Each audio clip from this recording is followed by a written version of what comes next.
Good afternoon. The meeting will now come to order. Hello, I am Tyra Battaglia, President of the Board of Education. I would like to welcome you to the November 12, 2025 board meeting. In keeping with the board's commitment to open communication with the community, this meeting is being streamed live on the CCPS website at www.carrollk12.org and broadcast live on Channel 21. We are also recording this meeting so that it can be accessed on demand on our website and broadcast throughout the month on Channel 21. Public participation will be held at approximately 5:15 p.m. following the report section of the board meeting agenda. Speakers will be directed into the boardroom from the building lobby and are allotted 3 minutes to address the board. As a reminder, please silence all cell phones and other devices. Board members, please turn off your microphones when you are speaking and use your cards. Please stand for the Pledge of Allegiance, followed by a moment of silence.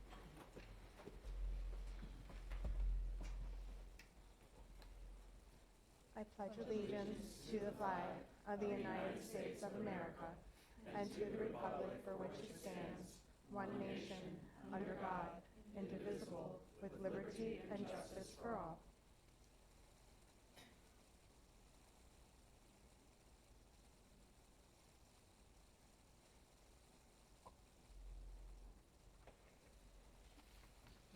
Please be seated. May I please have a motion to approve the agenda? So moved. Moved by Dr. Dorsey. Second. Second by Ms. Zimmer. I'd like to make an amendment to the agenda. I move that we add as action 6G, a resolution of Carroll County Public Schools celebrating America's 250th anniversary. Can I have a second?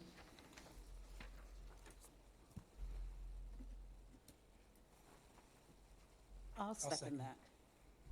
Second you. by Dr. Dorsey. So 6G, Resolution for CCPS celebrating America's 250th anniversary. so that should be under action item and not discussion? It should be under discussion for 7. For 6G. So that's an action where we vote on something. That is an action item. Okay. All right. Motion and second. May I begin discussion?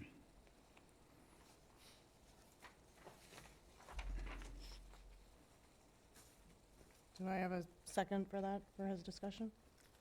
I'll second that. Yeah, again, the purpose, and again, not to get too much into it, but the purpose will be to just announce or propose a resolution regarding our 250th anniversary that will happen in 2026. And again, I have forwarded, just for informational purposes, a copy of the resolution to board members, and I would like to discuss and act on it during 6G.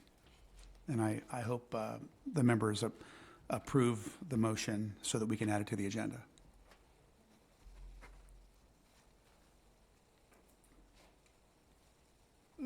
Mr. Amelia, I just want to make sure we are correct in this, because Mr. Whistler wants to bring something to the board that the public has not seen.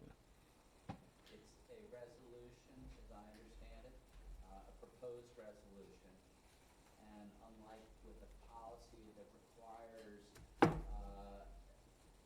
meetings, discussion is one, and vote at the second meeting, resolution does not need that. Okay, just want to make sure. All right.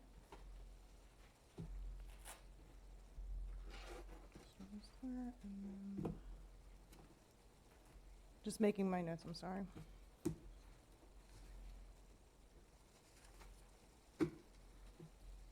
Excuse me. Yes, Dr. Malvo? I just wonder if I'm being heard. There was once or twice I was trying to second something, and I don't know if I was heard. Yes, we got your second on that.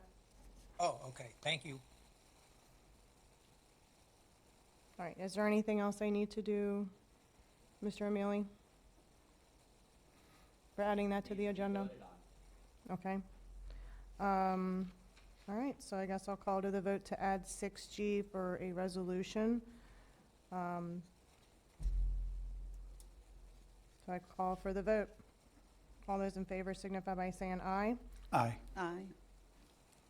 Any nays? Aye. And it passes unanimously. So just to be clear, what passed was that the item is added to the agenda. Adam is, yep, Adam, yep. Madam President, I call for the vote on approving the agenda as amended. Second.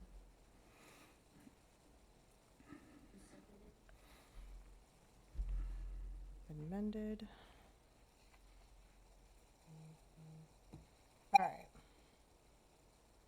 So we had a first by Mr. Whistler and a second by Ms. Zimmer. All those in favor signify by saying aye. Aye. Aye. All right, and it passes unanimously. I also do want to bring to the public's attention that we will be going back into close at the end of our meeting to further discuss some other board business regarding negotiations. All right, do I have, next item is the approval of minutes. So moved. So Moved moved. by Dr. Dorsey, Second. second by Mr. Malvo. All in favor? Aye. Passes unanimously. And now we have the student government report.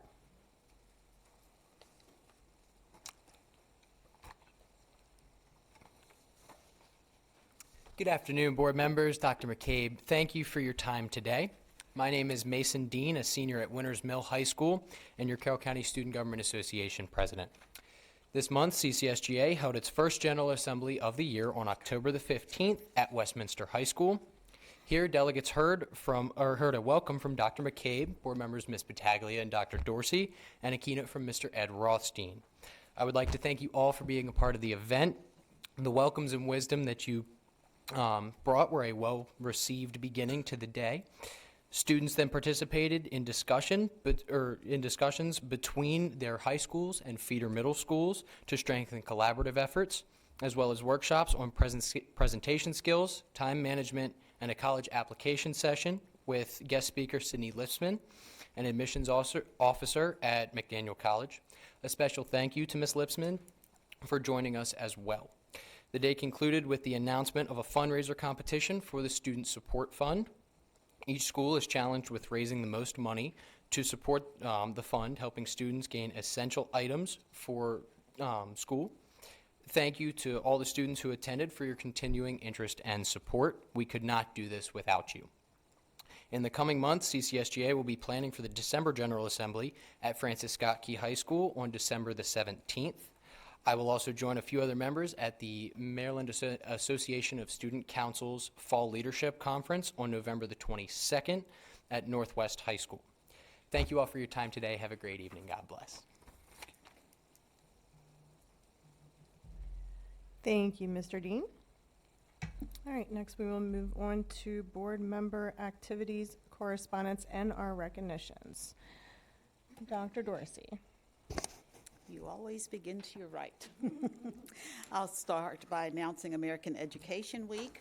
Next week, November 17th through November 21st, we will celebrate American Education Week.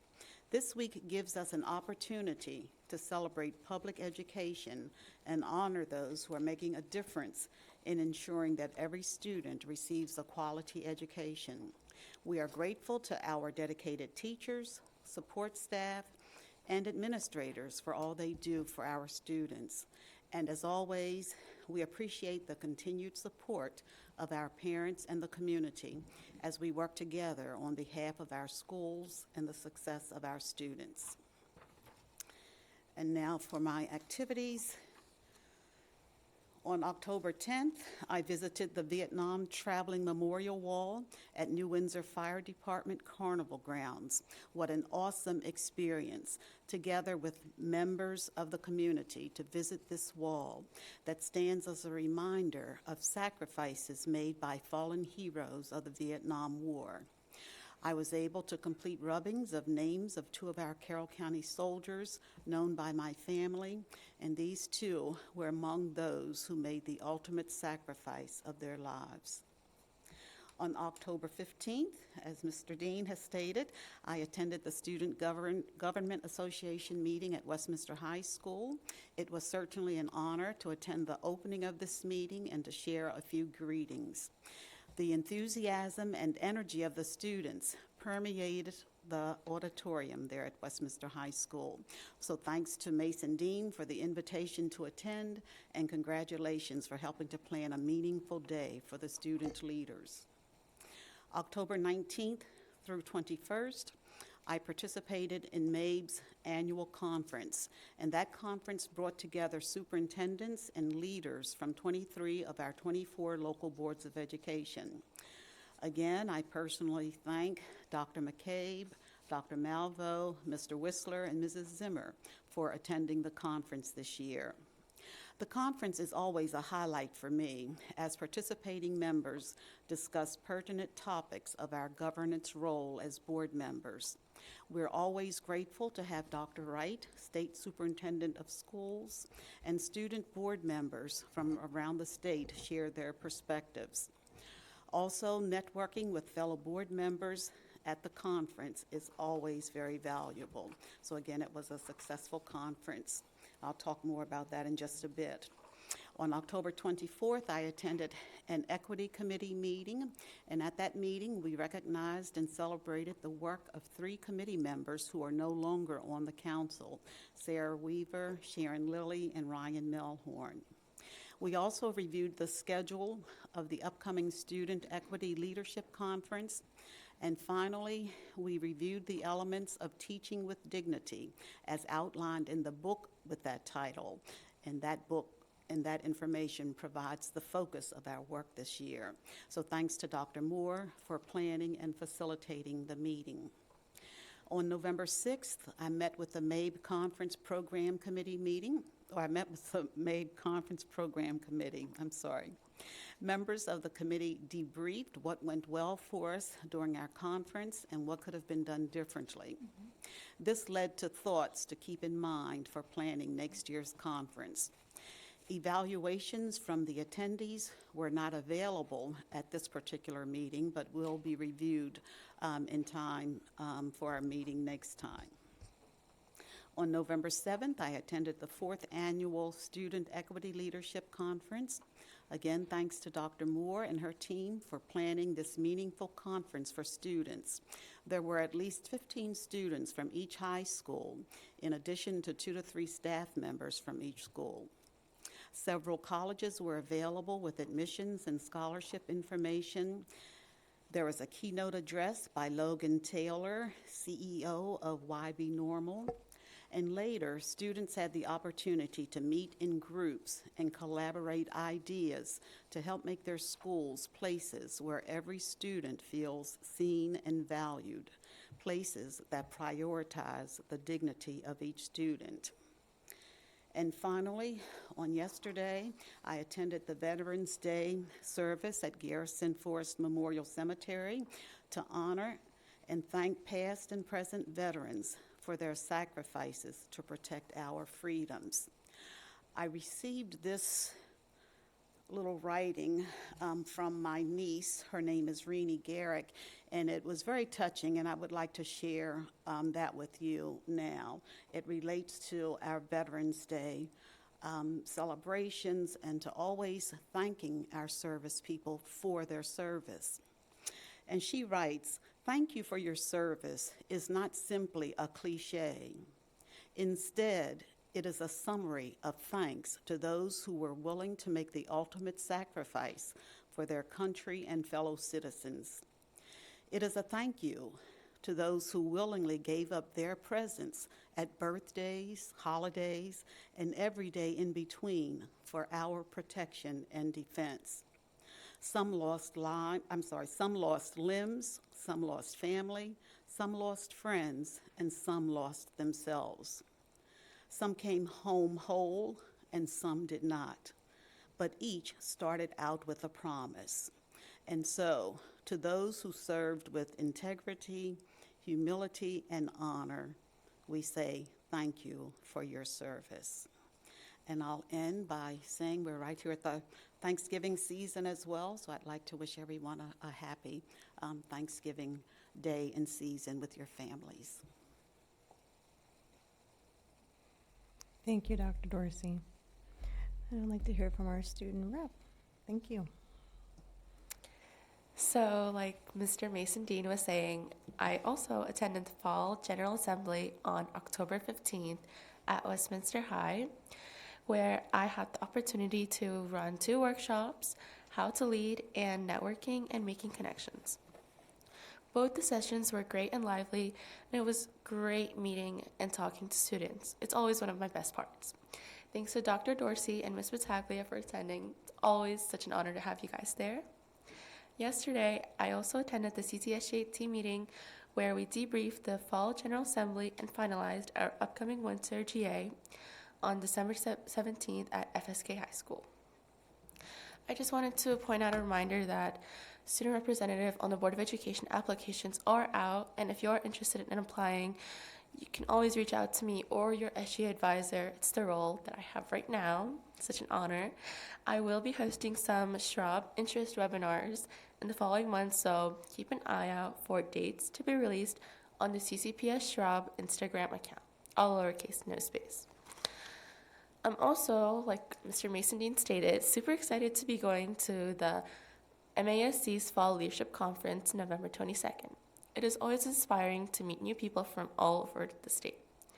It was also great seeing Mr. Whistler at Liberty High School's Veterans Day breakfast, where I volunteered and helped serve breakfast to our veterans. Thank you.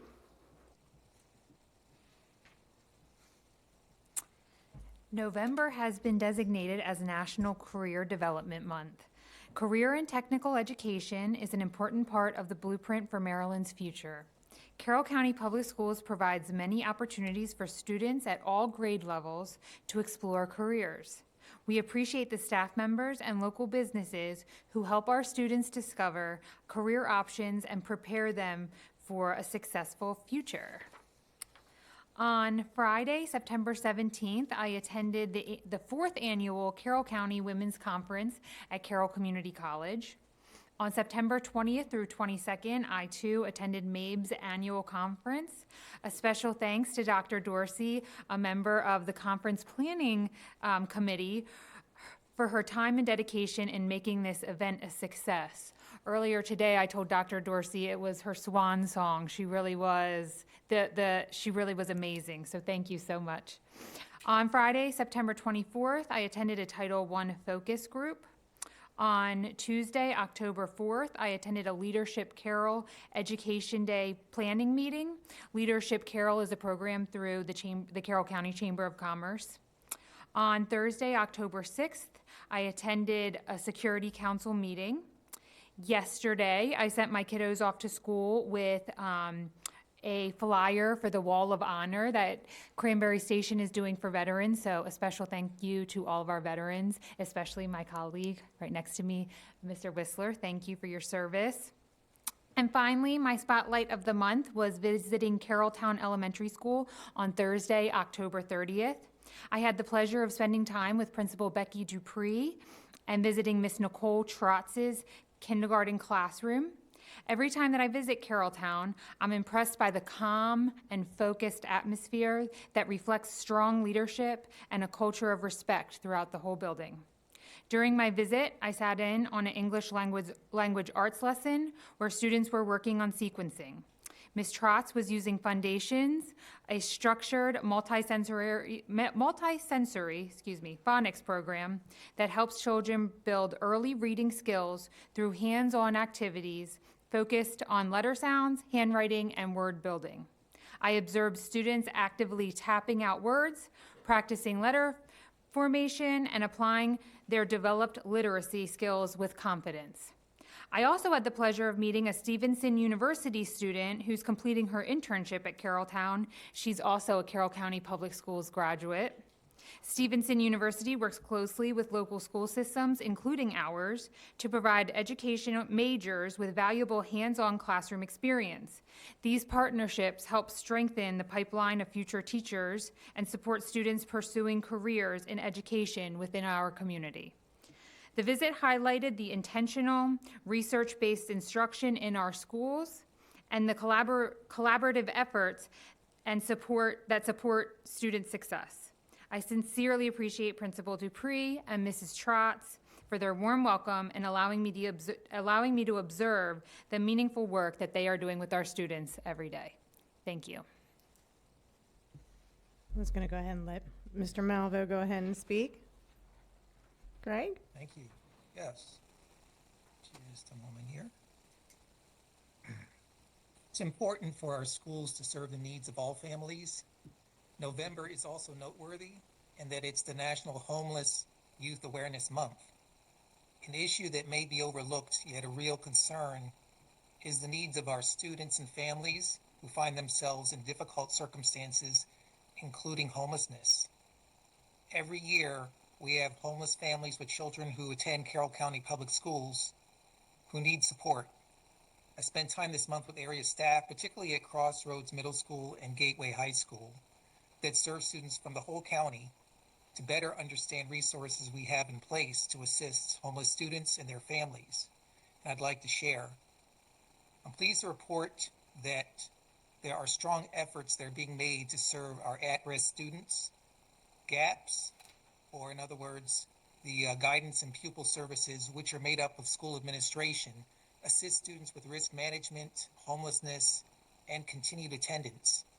Crossroads and Gateway also provide these students with services for tutoring, transportation, home visits, and conduct violence assessment.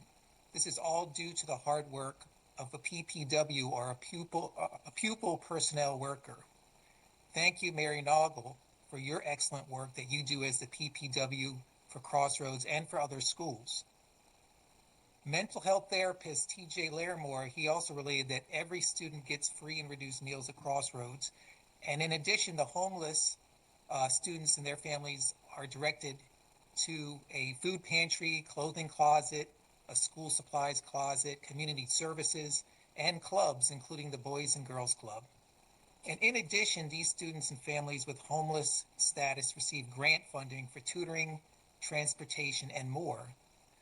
The stories of these students who come from such shelters as the cold weather shelter in Westminster, they're disheartening. However, there is relief in knowing that CCPS is making efforts to assist. Further, among the November activities, the most notable, and some have already mentioned, was the MABE, our Maryland Association of Boards of Education Annual Conference 2025. I attended this on October the 20th and appreciated the conference opening and welcome from MABE's Executive Director, Milt Nagel, and keynote speaker and president of CASEL, Dr. Aaliyah Samuel. And in addition, I learned a great deal about risk, challenges, and stakeholders with regards to artificial intelligence at one of the workshops that was led by Gabriella Waters. I also want to share my appreciation for our own board member, Dr. Pat Dorsey, along with Carol Mueller of Harford County, for your work serving as co-chairs of the conference program committee. Thank you to all of the individuals who helped to make the MABE conference a major success, and let's continue to support MABE, and I hope that everyone has a great Thanksgiving holiday. Thank you. Thank you. Mr. Whistler. Thank you, Madam President. I'd like to read something first about Veterans Day, and I appreciate my colleagues giving me this bullet to say. Yesterday was Veterans Day, and many of our schools held special activities and events to honor the veterans in their school communities. On this occasion, we honor the men and women who have served in the United States military. Board members would like to thank all of our veterans, especially those school system employees who have served our country. We celebrate your patriotism, love of country, and willingness to serve and sacrifice. As for my report, I have about 10 items. I apologize for the length, but it was a very busy month.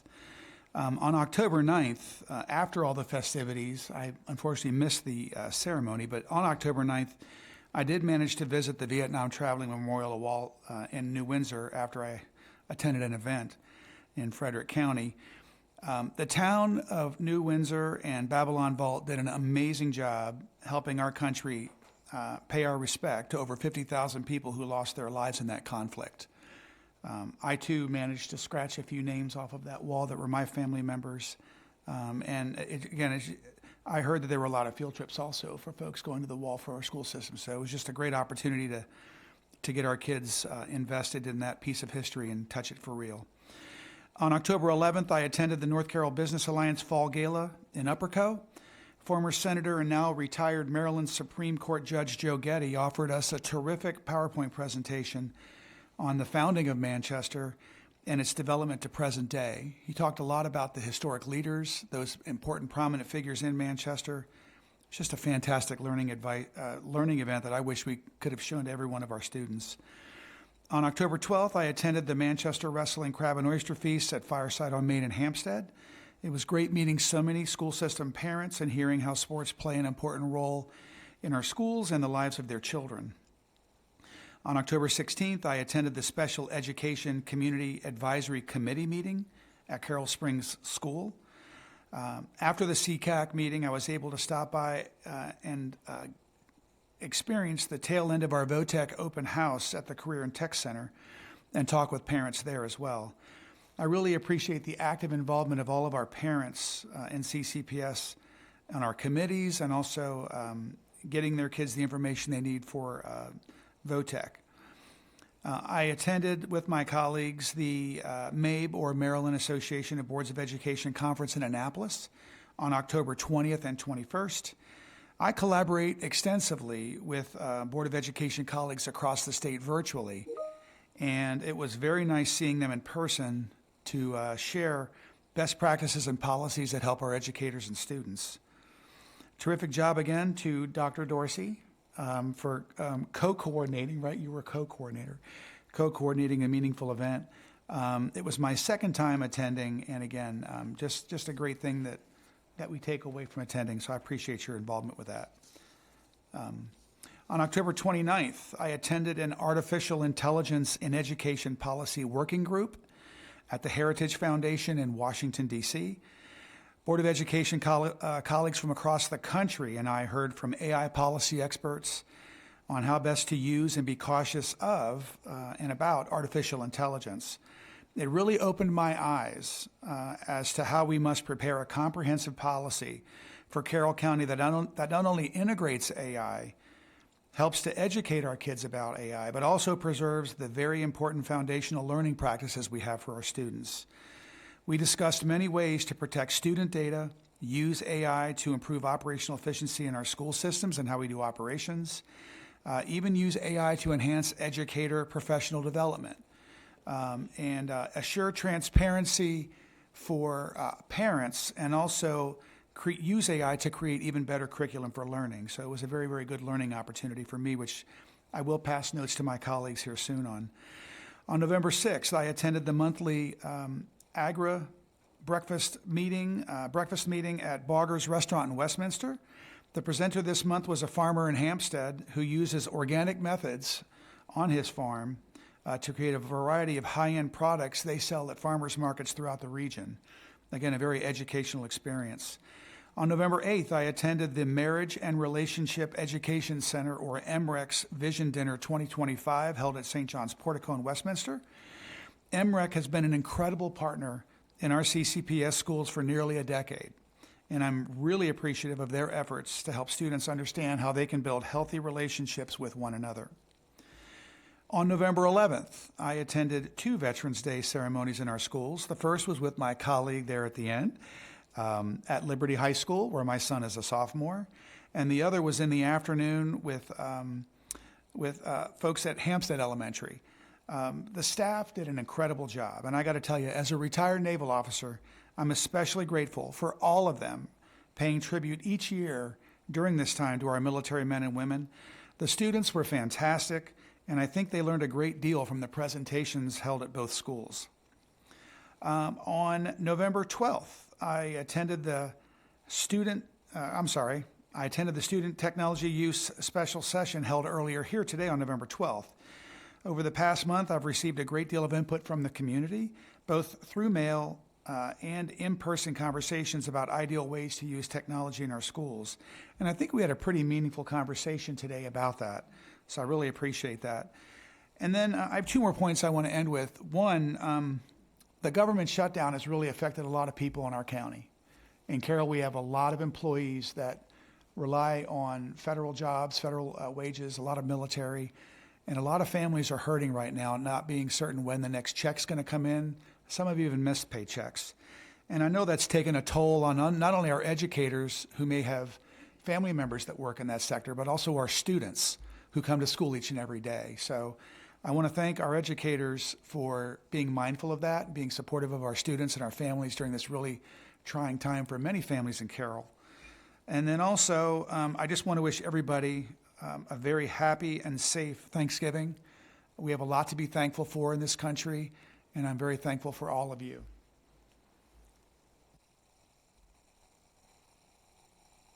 Thank you, Mr. Whistler. I've attended various events with many of you throughout the month. A couple I want to highlight. October 15th, I attended the SGA General Assembly at Westminster High School, and Dr. Dorsey was there as well. Former County Commissioner Ed Rothstein was the guest speaker, and his motivation speech as students was very thought-provoking about who packs your parachute, as well as his words on listen, learn, and lead. It was great to see the students that represent their middle and high schools all coming together for a day of collaborating and brainstorming. I want to thank the staff at Westminster High School for welcoming the class of '96 at their homecoming game. Those of us that attended enjoyed the game and enjoyed seeing past classmates and the beautiful new stadium lights. They were fantastic. Yesterday was Veterans Day, and I enjoyed seeing many posts of our schools hosting various events to celebrate and thank our veterans and their families for their service. A couple upcoming events. Tomorrow, the Career and Technology Center will be having a pasta dinner fundraiser from 5 p.m. till 7 p.m. You can do takeout. And I do highly recommend the Alfredo. It is phenomenal. Last year, I believe Mr. Dean was the chef of the Alfredo, so I'm looking forward to it again. This coming Friday night, there is a big football game between Winters Mill and Manchester Valley. I want to wish both teams good luck. I can't cheer for just one because both schools have a special place in my heart, but I do have a prediction for the score, 6-7. Ah, yes. Good luck to the students that are trying out and starting winter sports. And make sure to check to see if your local high schools are having plays or other performances available. I did see a couple that are going on. Winters Mill has Clue. I saw one is having Princess and the Pea. So definitely, check out to see what schools are having various activities. This past month, I had attended various events with other, whether personally or professionally. And I have to say that Carroll County has some of the most amazing organizations and nonprofits. Whether you are volunteering or contributing financially, it means so much to those running those organizations. And I do want to thank the Community Foundation for being a home for many of these organizations. Seniors, this time is coming up for scholarship applications. And make sure you check out the Community Foundation because there are hundreds of scholarships you could tap into. There are different variations of interest, so definitely, make sure you put in all your information and they will get to you what will fit your agenda and what you want to do. Finally, 4-H signups will be starting soon. Carroll County has a great 4-H program. We really do. It's not just about farm animals. You can have art. It is about leadership, public speaking, again, scholarships available. So look to the University of Maryland Extension Office to sign up. And I hope everyone does have a wonderful Thanksgiving. We do all have something to be extremely thankful for. Dr. McCabe. Thank you. This evening, I'd like to start by saying that last week was National School Psychologists Week. We want to recognize all of our school psychologists, honor them, and say how much we appreciate the work that they do in all of our schools. Next, I would also like to congratulate 2 of our high school marching bands for their impressive wins in 2 major events earlier this month. The Marching Knights from Century High School won the Maryland Marching Band Association State Championship. Their 2025 production was entitled Metamorphosis and followed the journey from caterpillar to butterfly. The band also represented Maryland at the National Veterans Day Parade in Washington, D.C. this past weekend. The Liberty Lions Pride Marching Band from Liberty High School won the Tournament of Bands Atlantic Coast Championships for Group 3 Open Class with a score of 96.9 and awards for high music and high visual. This marks the 4th ACC win for the Lions. Their show was titled 7 Minutes to Midnight and was a Cinderella reveal show that slowly unraveled to the audience over the time of the performance. Again, congratulations to these very talented students and their outstanding directors, Sarah Norris Workman at Century and Brandy Jason at Liberty. I also would like to congratulate our students who were the winners of the 2025 Environmental Action Awards presented by the Carroll County Environmental Advisory Council. These awards recognize endeavors and projects that result in a positive benefit to the environment and have the potential for long-term community environmental benefit. Sydney Lyle, a student at Friendship Valley Elementary School, won the Educational Outreach Award. She led an effort at the school to increase recycling and decrease trash by educating students and staff about recycling. Charlotte Greps, Tane Buckler, and Sarah Carpenter, students at Sykesville Middle School, and members of Girl Scout Troop 1290, received the Student Engagement Award. They partnered with the Downtown Sykesville Connection to implement a composting pilot program that promoted composting as a practical solution to reduce landfill waste and greenhouse gas emissions. And honorable mentions were awarded to Colin Flanagan from Century High School for his work with trout in the classroom, and Avery House from Westminster High School for organizing and leading a trash cleanup that spanned 3 school campuses in Westminster. Also, as board members mentioned earlier, yesterday was Veterans Day. I would like to express my appreciation to all of those who served in the military and their families. I also would like to thank our schools that held many, many wonderful events and activities to honor our veterans. And Dr. Dorsey, I just want to say my appreciation to you as well for co-chairing the MABE conference this year. It was another successful year and a wonderful time of learning and being able to spend time with fellow superintendents and board members. So thank you very much. And finally this evening, happy Thanksgiving. I hope everyone enjoys the small break and has a wonderful time with family and friends, and that everyone is safe and comes back to us without having been burned by the turkey fryer. So, thank you. Thank you, Dr. McCabe. And before we move on, I have one more very special recognition I would like to share. In October, our very own superintendent, Dr. Cynthia McCabe, received the 2025 Dean's Recognition Award for the College of Education at Towson University. This award is one of Towson's highest alumni honors. It is presented annually to an alumni or alumna from each college who has displayed outstanding leadership and notable success in his or her fields of expertise. Dr. McCabe earned a Bachelor's of Science in Elementary Education from Towson State University, where she graduated summa cum laude. Make sure I said that right. I don't know Latin.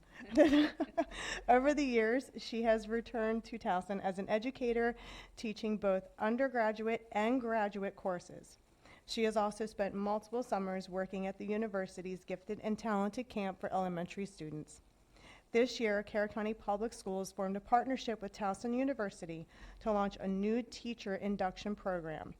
This initiative is designed to support early career educators as they transition from college into the classroom, providing mentorship, professional development, and strong foundation for long-term success. Congratulations, Dr. McCabe, on this well-deserved honor. And I apologize for admitting that. I remember reading it and thinking, I've got to make sure I announce it and give you my congratulations as well. But what an honor. So we're very happy and we're very proud of you, Cindy. And again, great job. It's very meaningful when a college that you've attended can sort of reach out and see the efforts of your hard work. So again, congratulations, and I know it's well deserved. All right, so now we're going to move on to presentations. Let's see, 3A is our 2024-2025 school report card and star ratings. Dr. McCabe. Earlier this month, the Maryland State Board of Education and Superintendent Wright released the latest Maryland report card data. We have had the opportunity to complete an initial review of our data, and our team is here tonight to present it to the board. Mr. Shockney and his team will present to the board and respond to any questions and discussion. Thank you, Dr. McCabe. Board members, good evening. I'll turn things over to Mr. Warnick and his team of outstanding folks who will walk us through our school report card data, or the STAR reports, as they're often referred to as, for this past school year. Mr. Warnick. Good evening. This evening, we'll be sharing highlights, as Mr. Shockney said, from the state and CCPS Maryland school report card data for last year, 2024-25. But first, let me introduce our incredible team. Unfortunately, Dr. Hart was not able to attend tonight. She had an emergency dental issue this morning and is taking care of that. But the incredible team that we have here tonight is Mrs. Christine Hill, who is our local accountability coordinator on the end, and Ms. Jennifer Youngworth in the middle, who's our data management coordinator. We're excited to be here, and I am Steve Warnick, Director of Curriculum and Instruction. So as we begin all good presentations and instruction, we begin with our objective.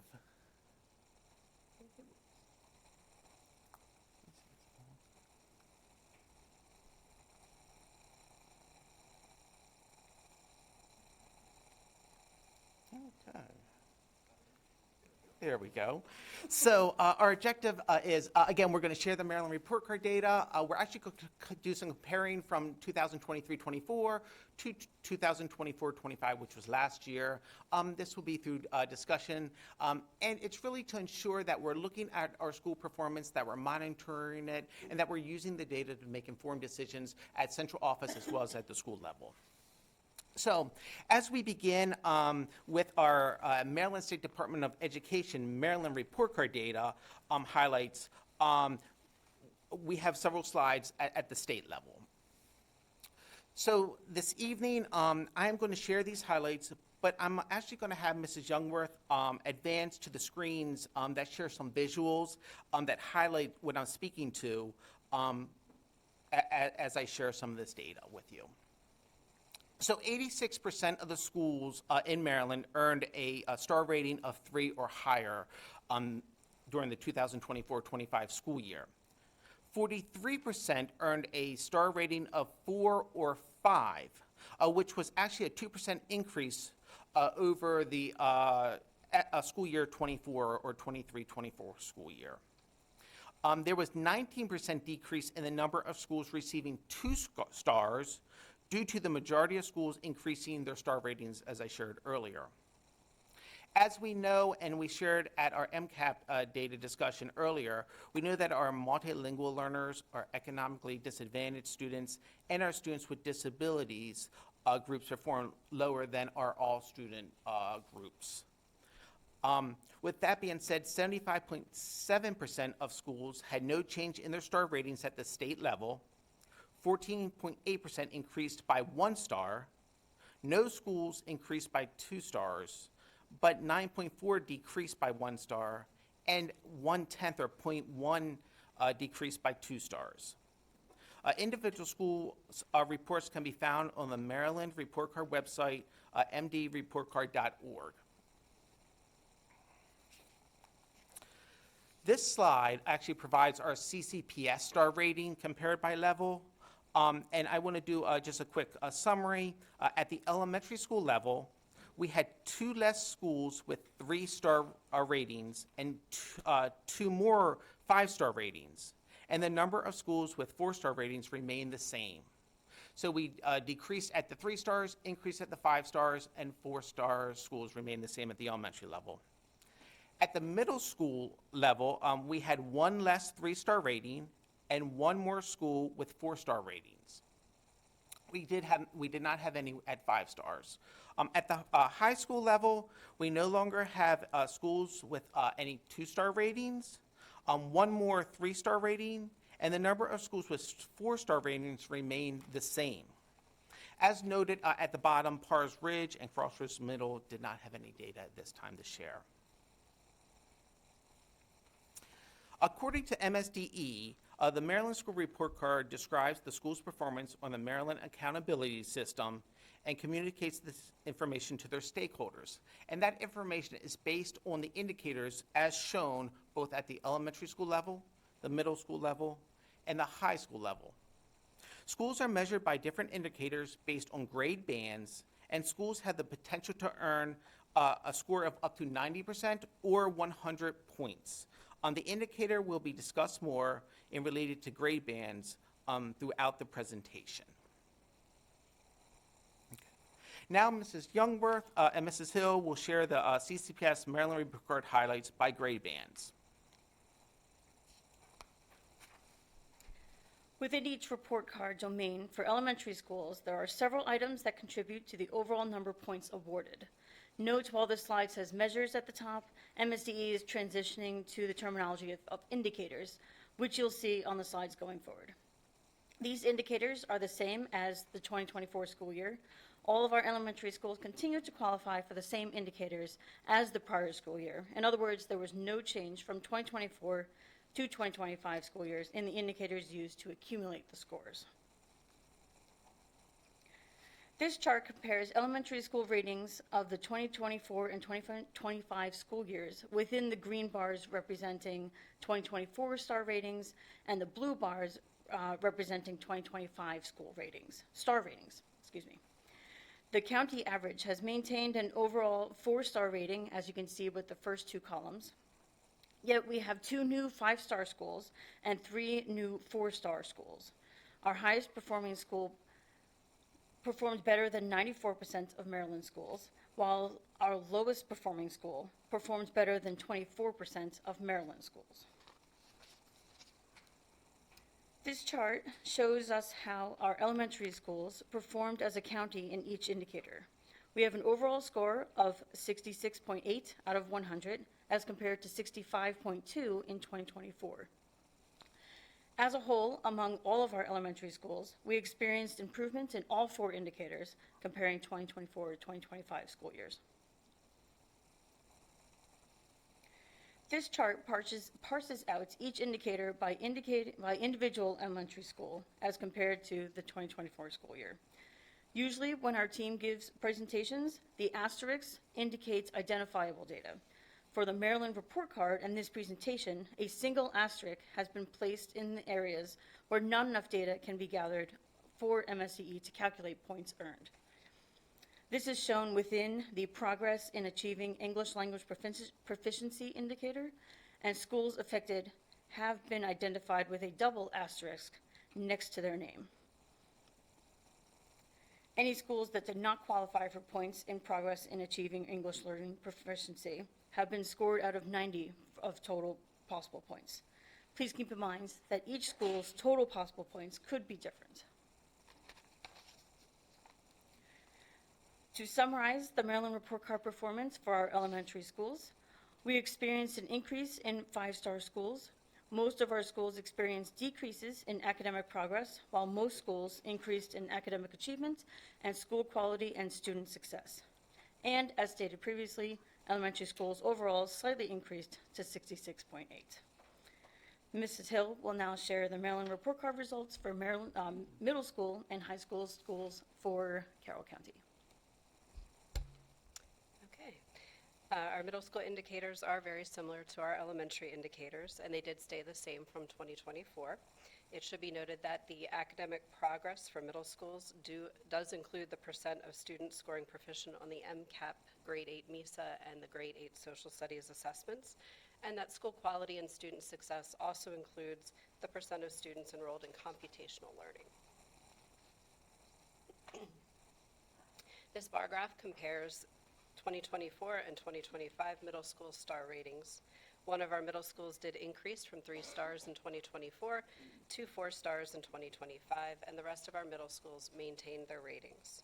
Please note this data does not include Crossroads Middle. Our highest performing middle school performed better than 91% of Maryland schools, while our lowest performing middle school performed better than 59% of Maryland schools. And this chart represents how our middle schools performed overall in each indicator. Carroll County Middle Schools had an overall performance of 62.2 in 2025 compared to 60.5 in 2024. Our middle schools did increase in all 4 indicators in 2025. So now looking at each middle school's performance within each indicator, you can see that 3 of our schools' total possible points earned is out of 100, and this is due to qualifying scores in progress in achieving English language proficiency. 7 of our middle schools increased in points earned for academic achievement. 6 of our middle schools increased in points earned for school quality and student success. And 3 of our middle schools increased in overall percentage. So to summarize for our middle schools, we increased to 6 4-star schools in the middle school level. An additional school qualified for points in progress in achieving English language proficiency, and our overall score for middle schools increased to 62.2 in 2025 from 60.5 in 2024. All right, and looking at our high schools. The high school indicators also stayed the same from 2024. They do differ from the elementary and the middle schools in that graduation rate and readiness for post-secondary success are included. And this bar graph compares our high school star ratings from 2024 to 2025. One of our schools increased in rating while the rest maintained their ratings from 2024. Our highest performing high school performed better than 92% of Maryland schools, while our lowest performing high school performed better than 23% of Maryland schools. This chart represents how our high schools performed overall by each indicator. Carroll County High Schools had an overall performance of 63.9 in 2025 compared to 62.7 in 2024. Our schools increased in academic achievement, readiness for post-secondary success, and school quality and student success, and there were minor decreases in graduation rate and progress in achieving English language proficiency. And then looking at each high school's performance within each indicator, we can see that all of our high schools increased in academic achievement, and 7 of our high schools increased their earned points in both readiness for post-secondary success and school quality and student success. 7 of our high schools also increased their earned points in overall percentage for 2025. All right, to summarize, 1 of our high schools increased their star rating while the rest maintained their ratings from 2024. An additional school qualified for points in progress in achieving English language proficiency, and our overall score for high schools did increase to 63.9 in 2025 from 62.7 in 2024. And then this line graph does show a trend in the overall scores for each school level, elementary, middle, and high, over the last 3 school years.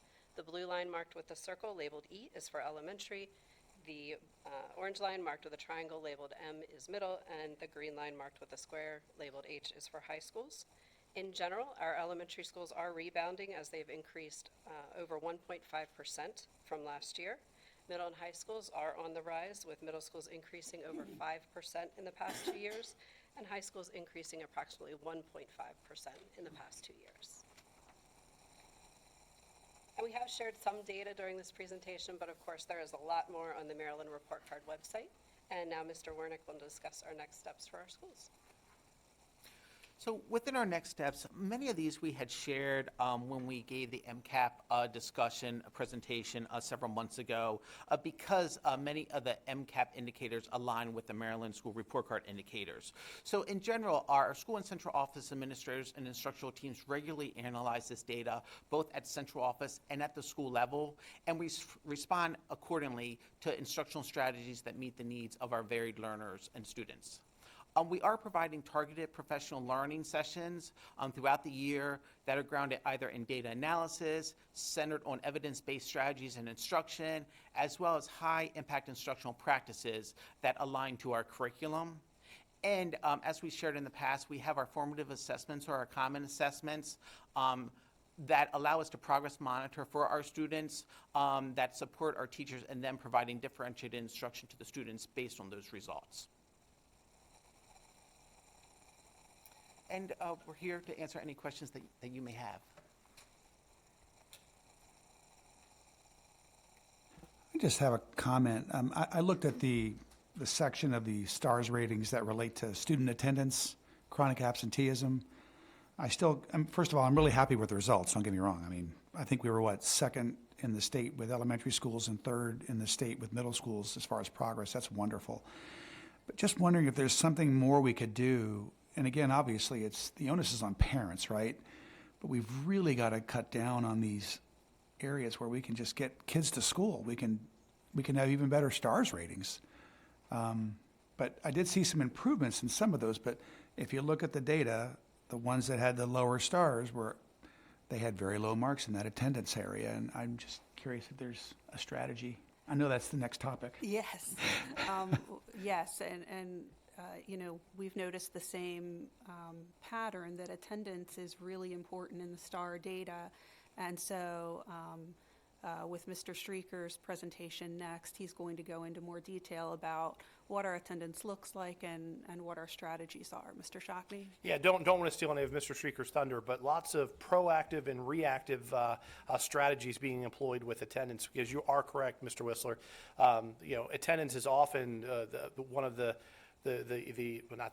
difficult but a very easy way to increase your STAR rating is through that attendance. So schools work very hard at this, obviously proactively with strategies that they're implementing for everyone, but they do work with their collaborative problem-solving teams that include their school counselors, their PPWs, their school psychologists, their principals and teachers to brainstorm and strategize for individual kids.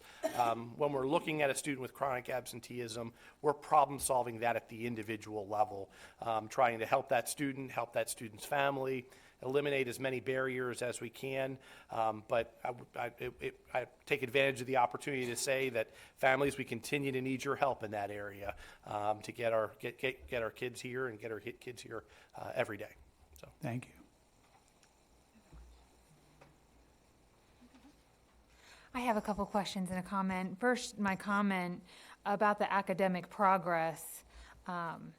It's just a little bit frustrating from my perspective that although we score in the top 3 for the state in our MCAP testing, there could be counties that have far lower test scores, but if they're able to increase a little bit higher than we were, they outpace us. I noticed that we lost 19 points in elementary school and 16 points in middle school. And with us scoring in the top 3 of the state, I find that a little frustrating, but I understand we don't set the parameters. 2 quick questions. Can you talk to me a little bit about the school survey and which grades are taking the survey and what that looks like? Absolutely. So students in grade 5 through 12, if they're taking MCAP, actually take the survey. That's given in the spring, usually before the actual MCAP assessment educators, teachers also take the survey, and it's rated on different segments within that survey of the quality that they feel that they're getting of safety and education within the school that they attend. Okay, thank you. And then also in your presentation, more than half of the high schools decreased in graduation rates. What steps are we taking to address the decline? Absolutely. So we look, when they look at graduation rate, it's actually a cohort model of both a 4-year and a 5-year comparative. And so what we do is with all of our students who may be struggling to graduate, we actually have plans that are set up. There are mentors that may be provided to those students. They meet with a counselor, academic facilitators. Often the principals are meeting with them as well as their parents to ensure that they understand the importance of graduating, understanding that what courses they may need to take to graduate, and then we may be able to provide other alternative supports, in school to support them as they graduate. So as soon as we know that a student's struggling at the high school level, we're actually developing plans, meeting with the parents and the students continuously, problem solving both at those SST meetings, GAPS meetings, but also ensuring that the student understands what pathway they need to take to graduate. And even though we lost points there, how are we slated across the state for graduation rates? Actually, we are above the state average, much higher than the state average. We do very well with graduation, but we want all of our students to Of course we succeed. do. Of course we do. Thank you so much. I really appreciate it. Dr. Malvo, if you had any questions, and then I'll move to Dr. Dorsey.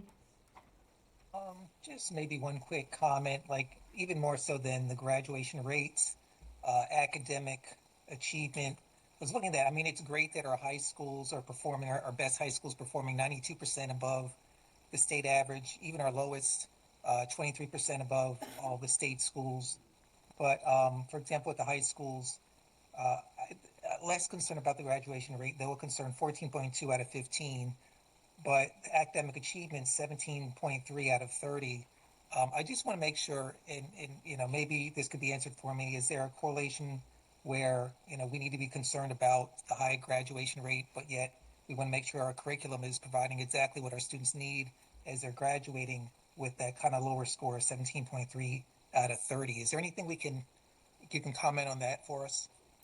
So academic achievement really looks at students scoring proficient on ELA and our math MCAPs. And what we try to do within our common assessments is really look at how are students performing locally prior to taking the MCAP. So although we look at our MCAP data, it's a one-time snapshot of our students in those two areas. What we really look at is how are our students progressing over time within our common assessments that we provide, and then benchmark off of that.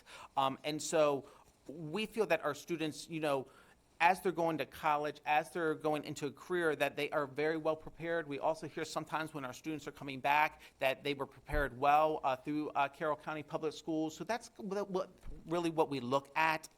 Yes, MCAP is important, but it's only a one snapshot, and we really like to triangulate our data to ensure that our students are progressing well. Thank you. Dr. Dorsey, did you have any questions? No, or I don't have comments? any questions. Just thank you so much for the report. Appreciate it. A lot Thank of you. data. Mm-hmm. All right, next we will move on to 3B, student attendance. Dr. McCabe? We also have a presentation this evening on student attendance, and Mr. Streaker will present and address any questions from the board. You don't want to lead off? Mr. Shockney covered everything, so do you have any questions? No, I guess that wouldn't be right? So thank you for having us this evening, board members. We're going to go over objectives of what we're going to cover. So our goal tonight, if we want to, I don't know, oh, there's the clicker. You going to get it? You're going to drive, Mr. Shockney? Yep. Awesome. So we want to go over our attendance practices. Let's see, there we go. Our procedures and practices in CCPS by sharing this information with you. And our goal is to raise awareness, to increase student attendance, and support us making informed decisions. One of the goals that we do have is that folks will listen to what's happening, and just by awareness and some of the campaigns that we're doing is to really cut down that chronic absenteeism rate and increase attendance. So just promoting the importance. I'm joined by two phenomenal people, Kathy Green, our Supervisor of Student Services, and Heather Mackey, a Pupil Personnel Worker, who will both join me as part of the presentation.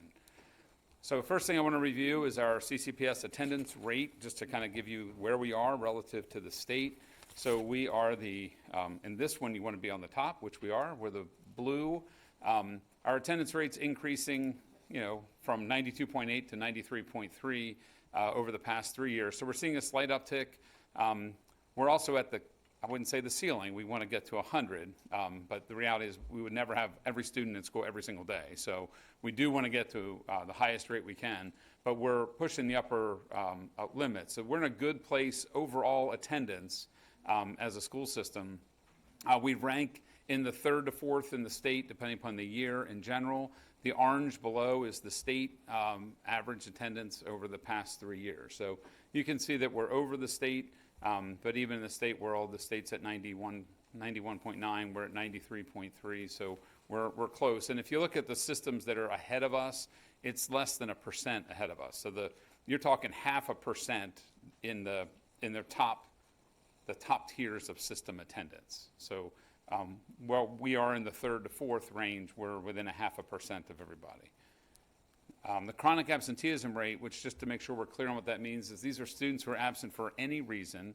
They're absent from school greater than 10% of the time. That can be for things like vacations.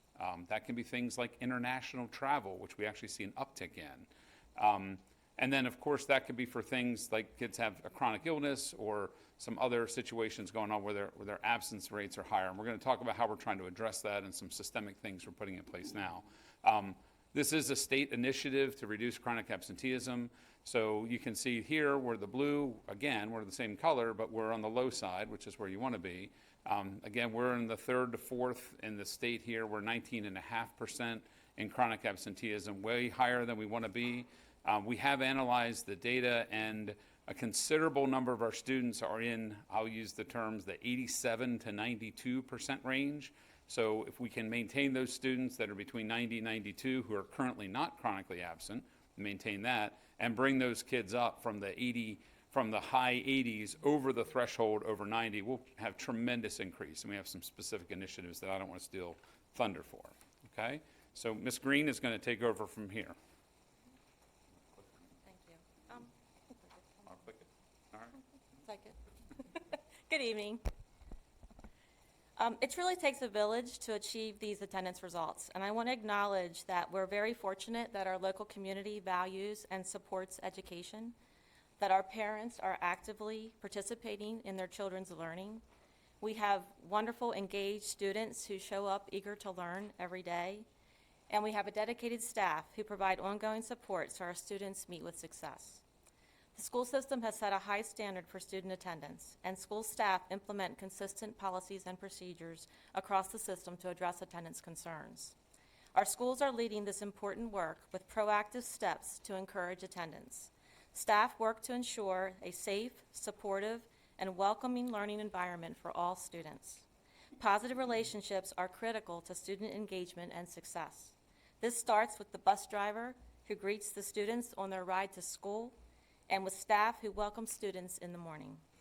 Staff plan fun, school-wide incentives such as spirit days and competitions where the grade with the best attendance wins a prize as ways to encourage students to attend school. And some of those prizes might include extra recess, a dance party, to pick your seat in the cafeteria, and other fun and engaging activities. We also celebrate students who achieve improved or perfect attendance with certificates and celebrations. Proactive strategies are also happening at the classroom and the grade level. Students earn incentives for good attendance, such as a prize from the school store, lunch with a friend or favorite staff, time in a preferred activity, or maybe a free ice cream from the cafeteria.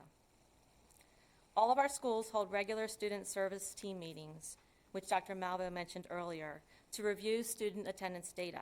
This is a multidisciplinary approach that includes school administrators, school counselors, the school psychologist, the school nurse, the pupil personnel worker, a special educator, and other positions unique to a particular school, such as a behavior support specialist, a mental health therapist, or other staff. This team identifies barriers to learning for individual students, brainstorms strategies to improve student attendance, and monitors ongoing student progress. We use a progression of interventions to address student attendance. This starts with the positive relationship the teacher has built with the student and parent. When a student misses school, the teacher calls the parent to express concern and provide support to the student upon return to school. If absences persist, the school counselor works with the family to identify barriers and offer support. Continued absences results in a parent conference with a school administrator to develop a plan for improvement. Students may be placed in small group interventions, such as clubs and support groups, to build connections and encourage attendance. One example is our School is Cool Club, where students receive mentoring, earn incentives for improved attendance, and celebrate success with a family dinner. In addition, we have individual student plans to identify and remove barriers to attendance and student achievement. Each plan is unique to the student's needs and may include a multitude of interventions. Some examples may be tutoring, lunch with a preferred person, a counseling referral, incentives, transition planning to return to school, mediation if there are conflicts at school, a referral to a community agency to address economic hardships or personal needs, or a referral to a physician for a medical need. Parents are involved throughout the intervention process. We notify parents daily when a student is absent from school, and parents may track student attendance through the Home Access Center. Parents are informed of their child's progress through calls, emails, letters, and other correspondence. We collaborate with parents to develop school-based strategies to improve attendance, and we make referrals for community agency supports. We also offer parent trainings which provide specific parenting strategies to improve student attendance. Despite these efforts, sometimes students continue to miss school, and when absences persist, students are referred to the pupil personnel worker, or PPW, for additional interventions. And Heather is here to share more about the role of the PPW in supporting attendance.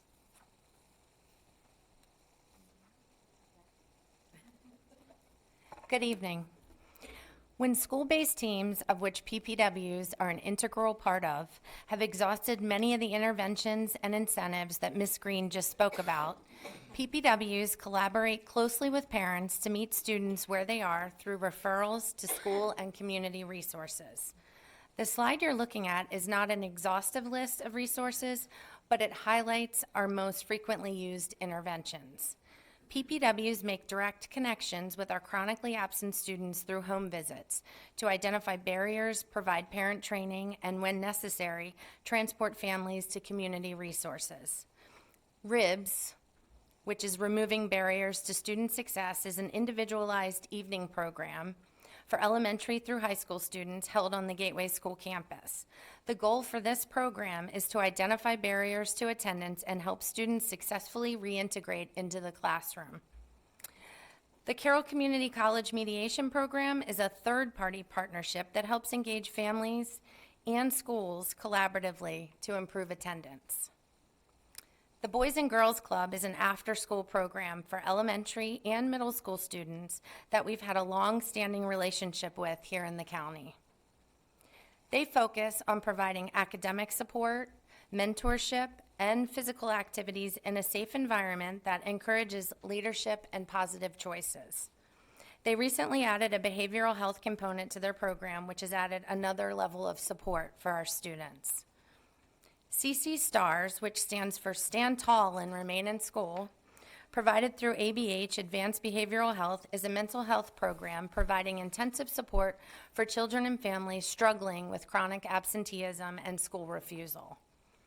MSOP, Mobile Student Outreach Program, provided through Life Renewal Services, is an in-home intensive mental health support for students struggling with absenteeism and related challenges. Both CC STARS and MSOP work collaboratively with parents, school-based staff, and PPWs to develop and implement return-to-school plans. Ms. Green will cover CC STARS and MSOP on the next slide in more depth. Both programs are funded through the consortium. The local care team, LCT, is a network of resource agencies in Carroll County that assist families whose children have intensive emotional or behavioral needs. The LCT meets with school-based personnel such as counselors, mental health therapists, PPWs, and administrators, and parents, and sometimes the child, to develop a family plan and connect them directly with needed resources. The LCT is run by the local management board and includes Carroll County agencies such as Department of Social Services, Local Behavioral Health Authority, Health Department, Division of Rehabilitation Services, Carroll Hospital, McDaniel College, Boys and Girls Club, Life Renewal Services, and Potomac Community Services. Ultimately, when all other interventions have been exhausted, PPWs may refer cases to the state's attorney, as a consistent school attendance is both a legal requirement and a critical component of student achievement. This referral process typically includes ongoing collaboration with families to identify and address the underlying factors contributing to chronic absenteeism. Ms. Green.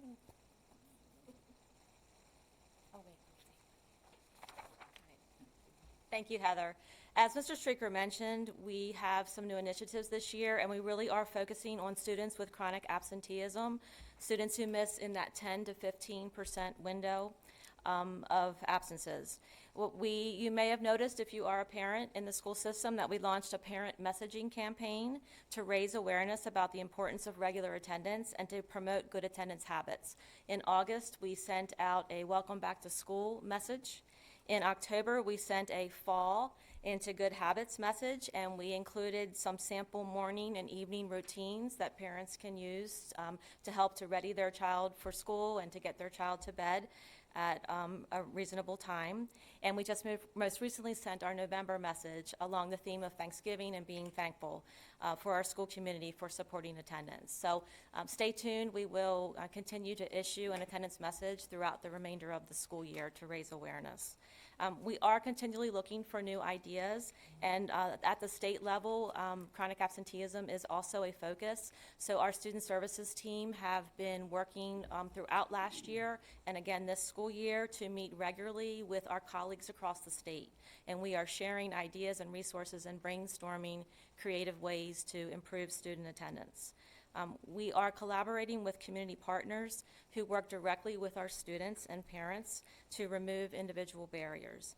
And Heather mentioned some of those partners, but just to remind folks, social services, the health department, all the local counseling agencies who may be working with an individual student and family, the LMB and Potomac, to name a few. As Heather shared, we are partnering with several agencies throughout Maryland, with the Maryland Consortium to provide specific attendance interventions, and she did mention most of the STARS and the Mobile Student Outreach. Mobile Student Outreach started last year, and it really is geared towards those students who are dealing with a significant mental health component that's impacting school, and it's very intensive in-home family supports several times a week, and also working with our staff to help to transition students back into the school building. The STARS program is a new initiative this year. It just really started within the last month with ABH, and that is a program that's targeting our students with chronic absenteeism, so that 10 to 15% range where we're hoping that we can get in. It's a short-term intervention, 15 weeks maximum, and again, they are providing counseling to the student and the family. They're also providing parent training for parents, and then working with us to have students return to school and attend regularly. All right. And I believe that that concludes our presentation, and see if you have any questions. Board members, does anybody have any questions?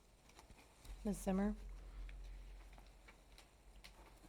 I had a couple questions coming into it, but you answered most all of them in your presentation, so thank you.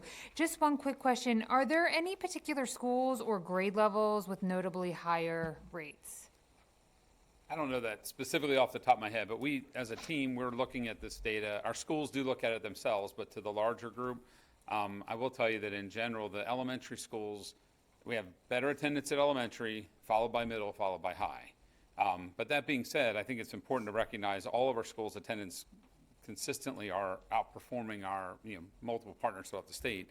And the variance is really small. Like the elementary rate average is probably in the mid 93 to 94% range is probably where elementary is. Middle's just a tick down from there, and high a tick meaning 0.5% in range. And what we find when we look at individual schools, the individual schools, which do fluctuate throughout the year, and depending upon, it's not always the same every year, but our students, our schools that are generally higher poverty, but not always, it truly varies. But the variance between them is about a 1.5% max. So our lowest performing to highest is, so what we don't see, Ms. Zimmer, just to give you clarity, is one school is 5% lower than another. Like, wow, what are they doing? Like it's very tight in the percentages, and one or two students can make all the difference in the world with unique situations. I do want to share, when we think about chronic absenteeism, we want to make sure people know that we know where our kids are. It's not that if we have to go to a situation where students withdrawn from school, it's not that we don't know where they are. We have exhausted everything we can possibly do to get them back in school. So I think that there's some misconception of we have no idea where children are. We do. We knock on doors. I mean, Ms. Mackey and other PPWs are out knocking on doors and trying to get folks to come in and engage. And we do. I do want to recognize, like Ms. Green said, our school community is very supportive as in totality. That's why we are as good as we are. And we focus on those small pockets.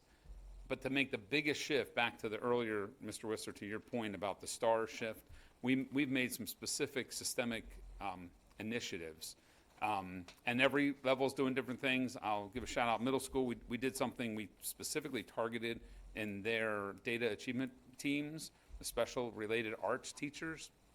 They're focused on reducing absenteeism. We actually provided them every student's attendance last year that was in the, I can't remember off the top of my head, but in the 80, like I said earlier, 86 to 92%.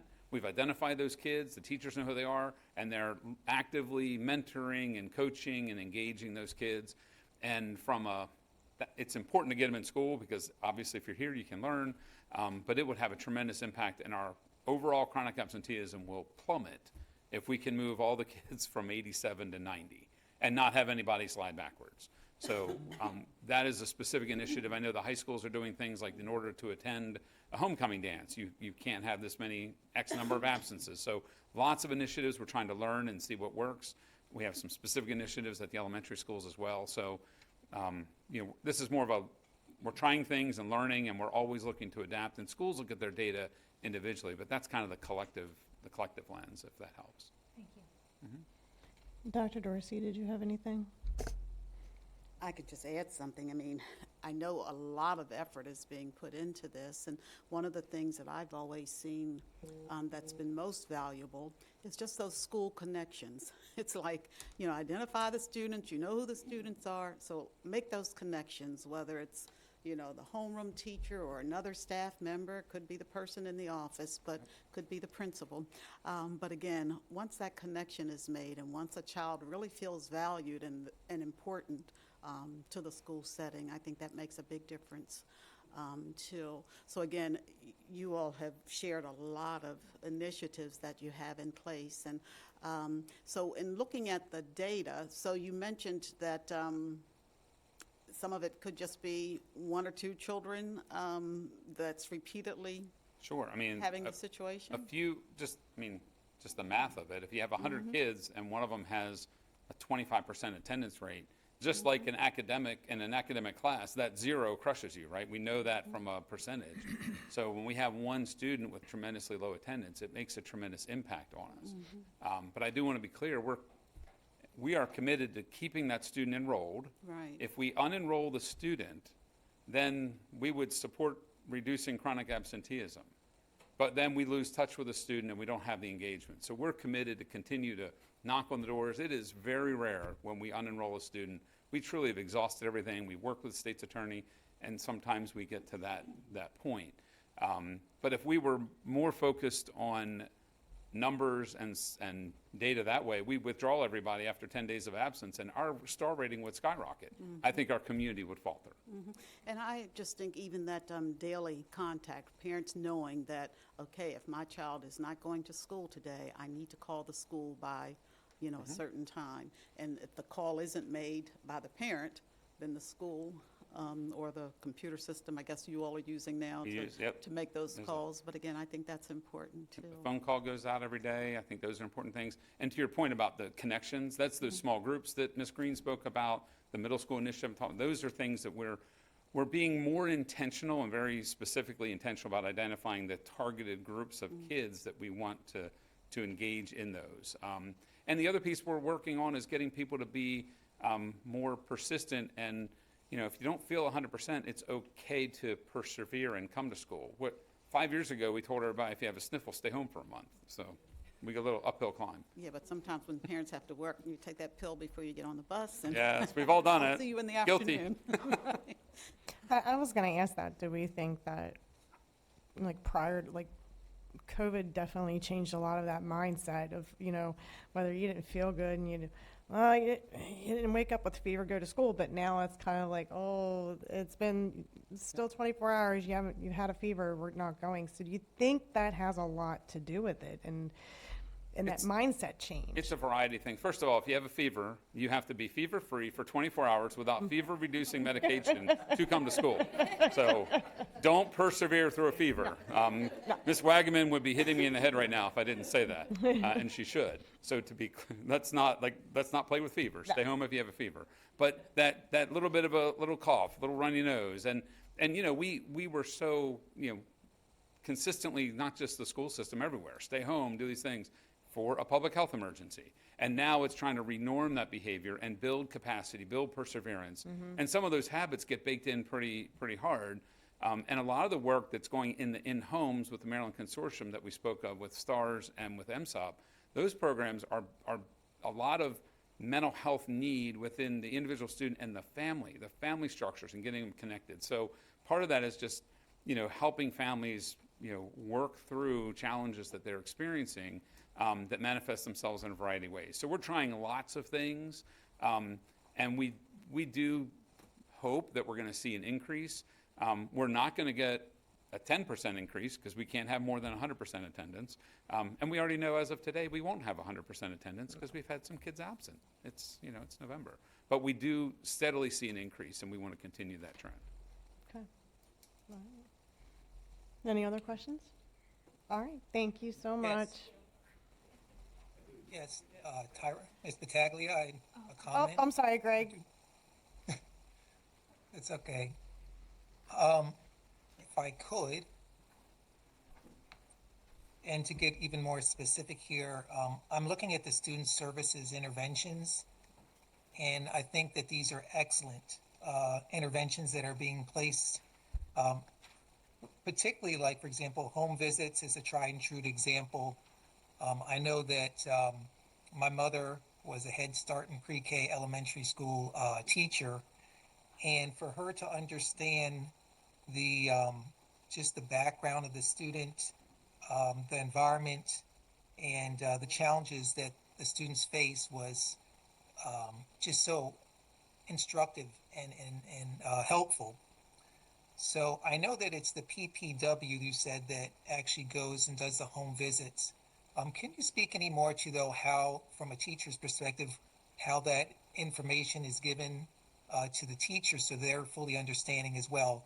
I know it's not like my mom did as she visited those homes herself, but what do we do to make sure that all that valuable information that the PPW has is very much extracted to the teachers? Sure. Well, students? It's a great question. And 20-some years ago, my wife used to knock on doors. Her first year teaching, she had to go. It was a grant-funded thing, and she still tells great stories of that. And she can still remember them, which is a miracle too. She'll laugh at that later. But the piece of the PPWs often go accompanied. We often have a school counselor, somebody else go with them. In today's world, we have to be cognizant of the homes we're going to. Sometimes they can go alone. Sometimes they take an escort with them. As far as relaying the information back, that process of sharing, one of the challenges is we share, First, we have the first tier of that would be that we want to educate all of our educators, everybody working with kids, about the trauma-informed approach of education. We need to know, in general, that our students are experiencing different levels of trauma. So our professional learning and ongoing professional learning in those areas is occurring. So our educators have a good sense that we have kids coming from varying situations. Depending upon the situation, there is certainly information we can share back with the staff. You know, we're trying to learn strategies and share, but I also want to be clear that there are times that information that's shared with a PPW or a counselor is kept confidentially and not always shared with educators. And I know that's a source of frustration at times for teachers because they want to know and they want to help, and we understand that. At the same time, we have to balance the need to know and the confidentiality and the trust that we have with the family as they're experiencing challenges. One of the things I always would share with people when I was a principal is, if there's I will share everything I can with you about a situation to help inform you to assist the student. And if there's information I can't share, just understand that it's not good. You know, there's certainly a significant situation we can't share. So we do share information back, and a lot of that's in the plans and trying to be deliberate about, you know, groups that we're putting the children in or ways that we can greet the children to make them feel, the kids and the families, to make them feel included in the school. So I hope that kind of gets at what you were asking about, relaying the information that we gather from a home visit and our knowledge of the family right to the classroom teachers that are engaging day in, day out with kids. It does. Thank you. All right. Good. Thank you. All right, next on the agenda is 4A, our school construction report. Dr. McCabe. The monthly school construction report provides progress updates on all projects being designed or constructed. Mr. Prokop is available for any questions you may have.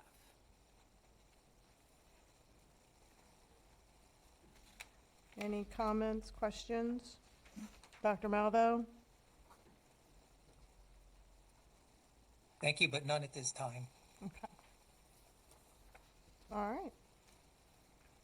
Next is 4B, staffing analysis and school class size report. Dr. McCabe. In November each year, we present an annual staffing analysis and class size report. The cover sheet summarizes average class sizes at each level, and the report contains full details. Mr. Shockney and the school directors are available for any questions you may have.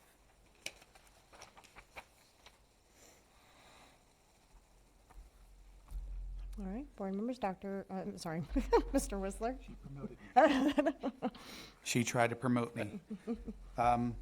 Yeah, first of all, these are great-looking figures compared to what we would have faced last year if Delegate Stanko and folks in Annapolis and our educators union hadn't worked together to get us a waiver. So that's great news. I just wanted to kind of get an anecdotal response on how's it going with, you know, the auditors that are coming down, helping us out with this process. Are they learning anything? Are we learning things that maybe we could do that, that we can do better? And but yeah, just looking for an update from you. Yeah, I think that, so we've been working collaborative with the APA consultants, and that was a contingency in the waiver that we were awarded, that we would work with those consultants to look at staffing, to look at how we code staff.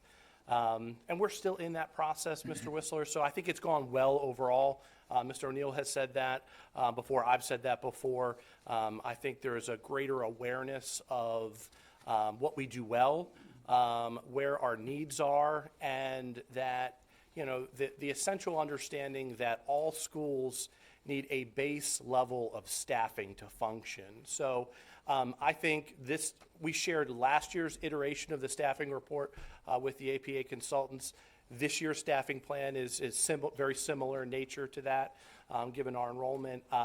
So I think it further supports the work, but we're still just not quite there yet on a final product. So we anticipate that soon, that we might have some clearer or more finalized recommendations. But I wouldn't want to comment specifically right yet, because I know that work is still going on presently.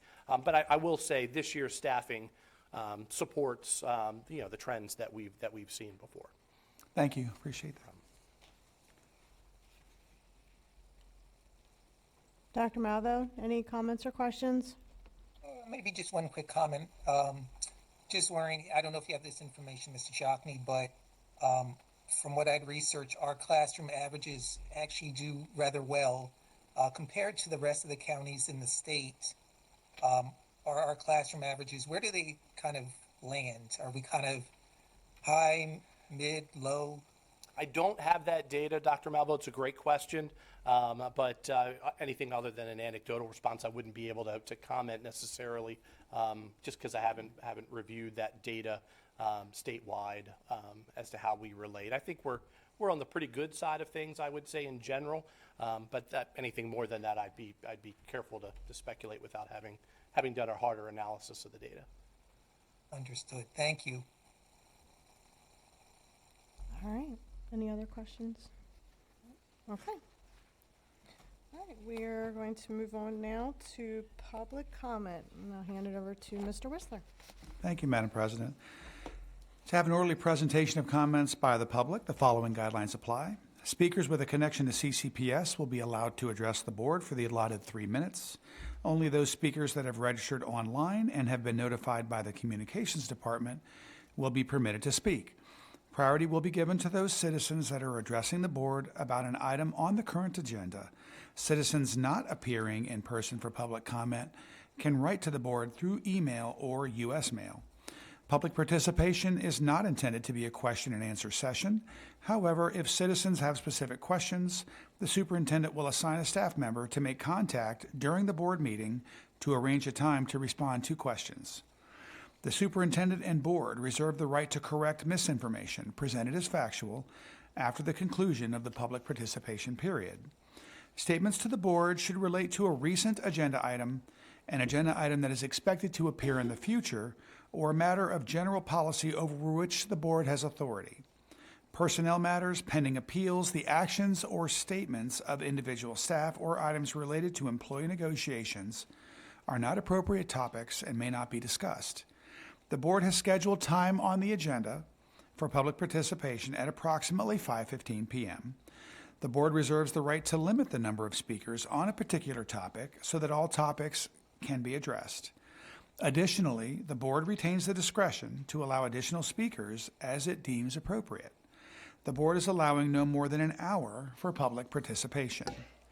Comments are limited to 3 minutes or less. All comments should be directed to the board members at the dais. Citizens may only address the board with their individual comments. Citizens may not stand in for another person or group and read their comments. When the allotted time expires, the speaker is permitted to complete a sentence. Citizens may leave any handouts for board members at the table, on the table at the back of the boardroom.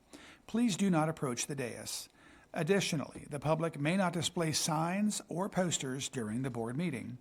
In lieu of signs, or if you are unable to complete your comments in the allotted time, individuals are encouraged to submit remarks to the board in writing. Those seated in the audience are asked to be respectful of the speaker and refrain from commenting to the speaker or to members of the board. We only have one speaker assigned for this evening, and that is Mr. Gary Foote.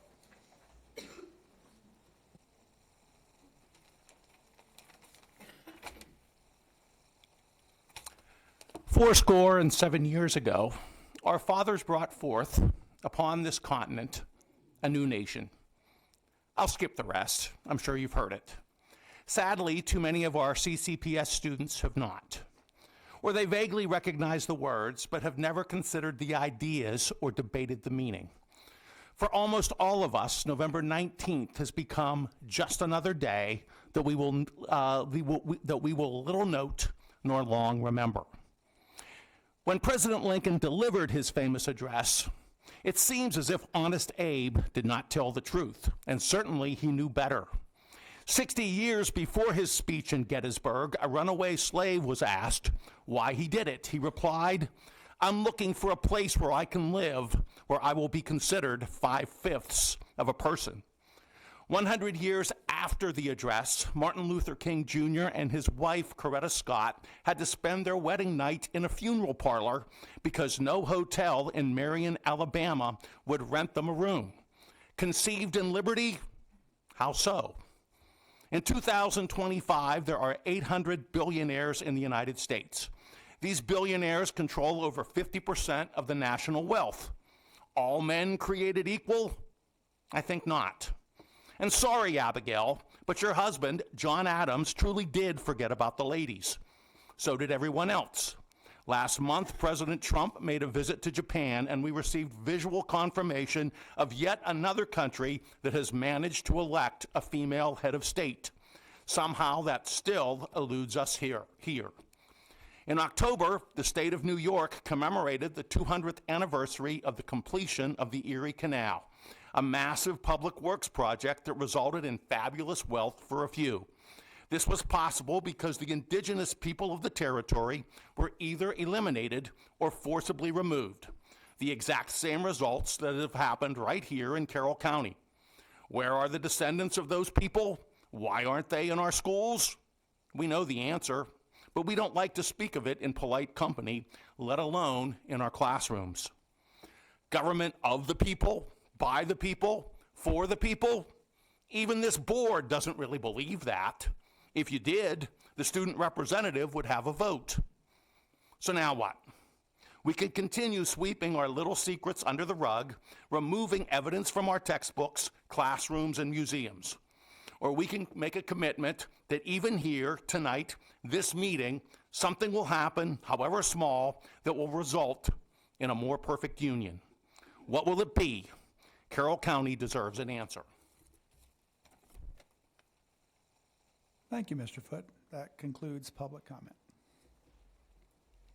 All right, next we will move on to employee groups.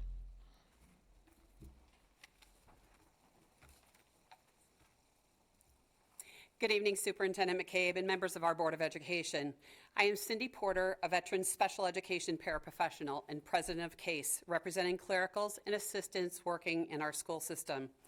To begin this evening, as an Army veteran myself, I would like to say a heartfelt thank you to all CCPS staff who put together the many celebrations in honor of Veterans Day yesterday, as well as a special thank you to the classroom teachers who took time to share this holiday with their students. It is important to remember those who have served and continue to serve our country to support and defend the Constitution of our United States of America. Thank you to my colleagues across our school system who wore the many different uniforms of our armed services and have brought your talents to the students in our county. And thank you, Mr. Whistler, for your service as well. It warms my heart every year because the day after Veterans Day, because I'm usually working with students, I get some nice things in my mailbox, and these are from the students in my school.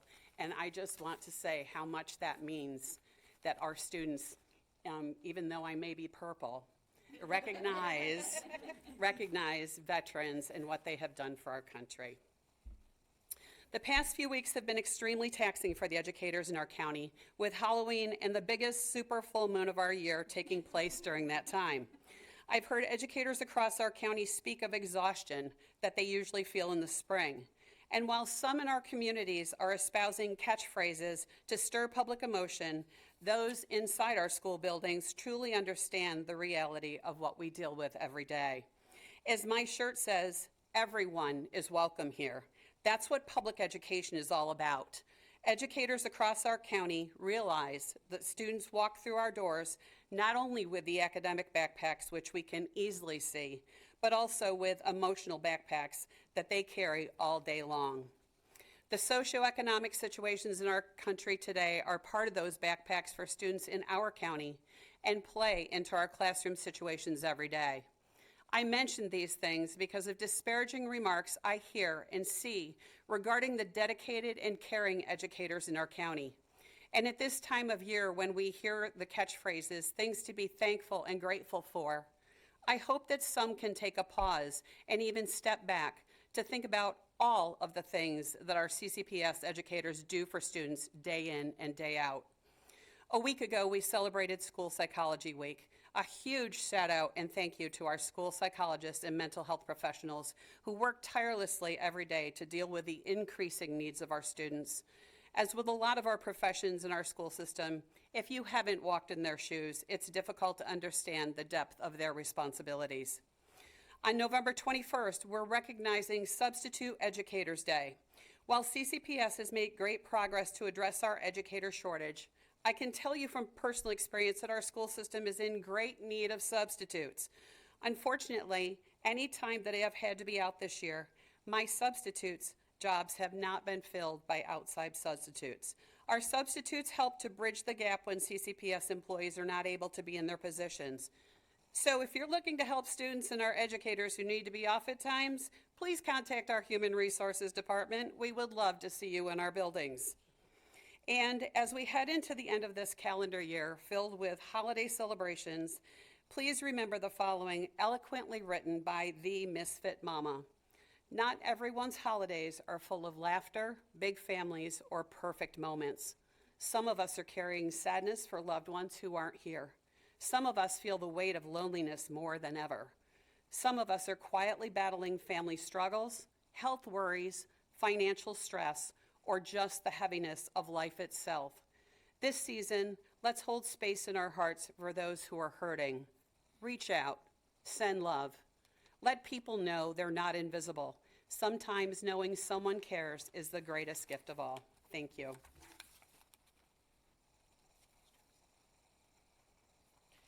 Good afternoon. I'm Celeste Jordan, President of the Carroll County Education Association. Today marks 438 days since the educators in the CCA bargaining unit have received a salary increase.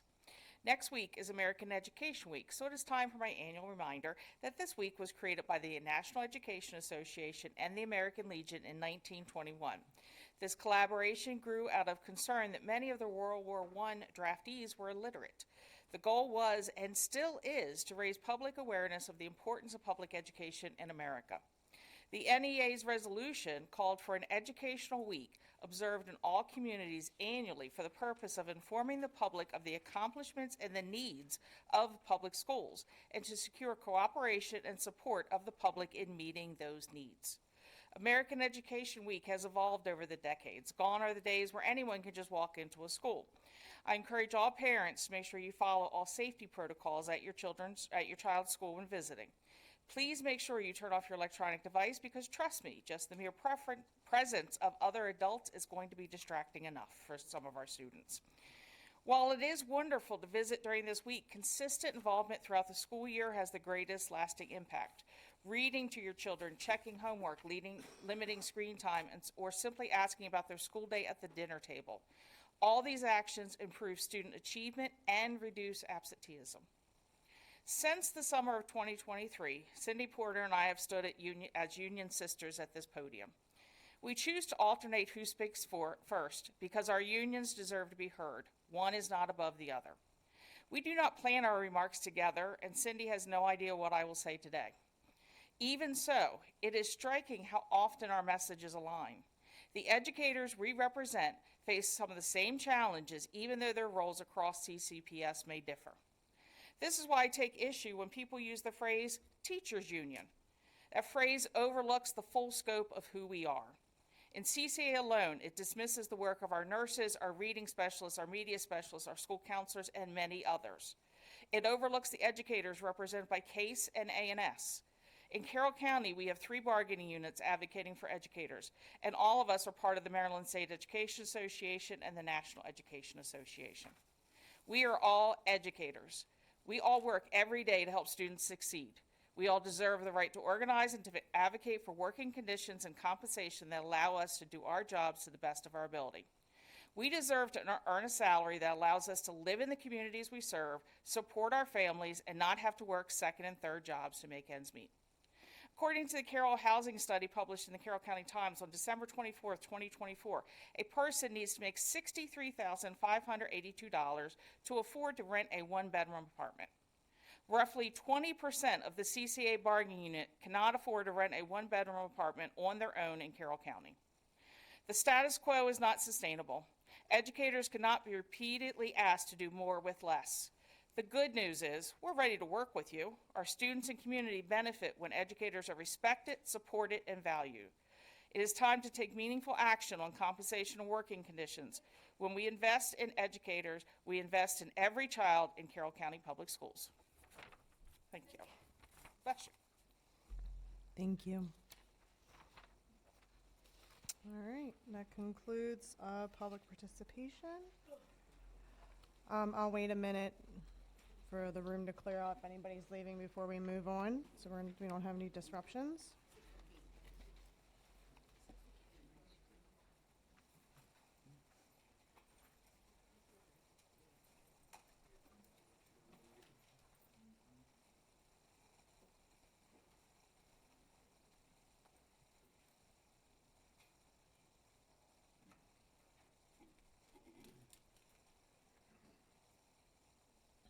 All right, I'll go ahead and move on. Now we are moving on to action items. The first one is 6A. Do I have a motion for the approval of revisions to board policy DJE bidding limits? So Moved moved. by Dr. Dorsey and second by Mr. Whistler. Dr. McCabe? Based on discussion from a prior board presentation in October, we brought for discussion proposed revisions to board policies DJEE and DJA. For both policies, the changes were to increase the approval limits required for board approval to reflect changes in costs over the years. Mr. Burke is available for any questions you may have. Dr. Malvo, do you have any questions or comments? No, I don't. Thank you. All right, no questions or comments? All right, I'll call for the vote. All those in favor signify by saying aye. Aye. Any opposed? Aye. It passes unanimously. Do I have a motion to approve of revisions to board policy DJA, professional technology services contracts? Moved by Dr. Dorsey. Second by Ms. Zimmer. And this is just the second of the two policies.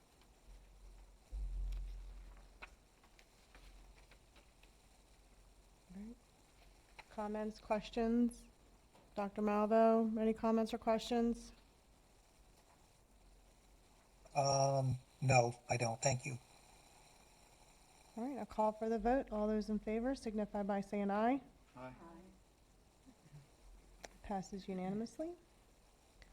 Next, we have 6C, approval of forest conservation easement for the Friendship Valley Elementary Kindergarten Pre-K and Pride Program Addition Project. So moved. Moved by Dr. Dorsey. Second by Ms. Zimmer. Dr. McCabe.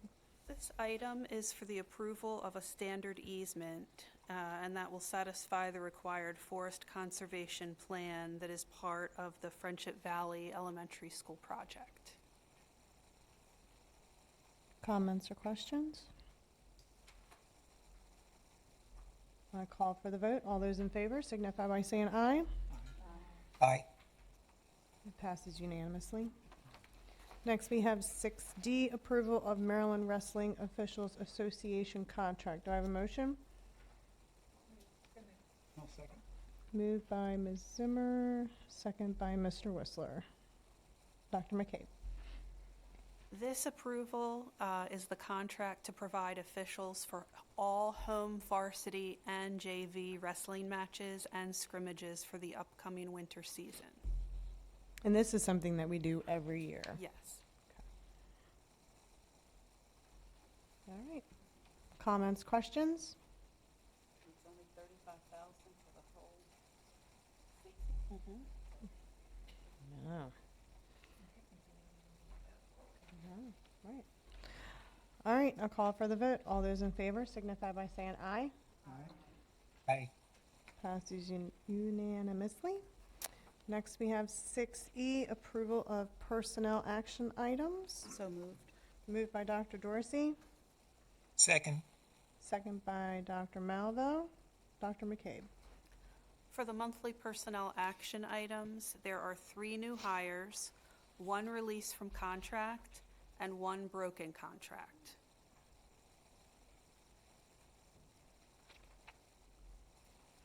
Comments, questions? I call for the vote. All those in favor signify by saying aye. Aye. Passes unanimously. Next, we have 6F.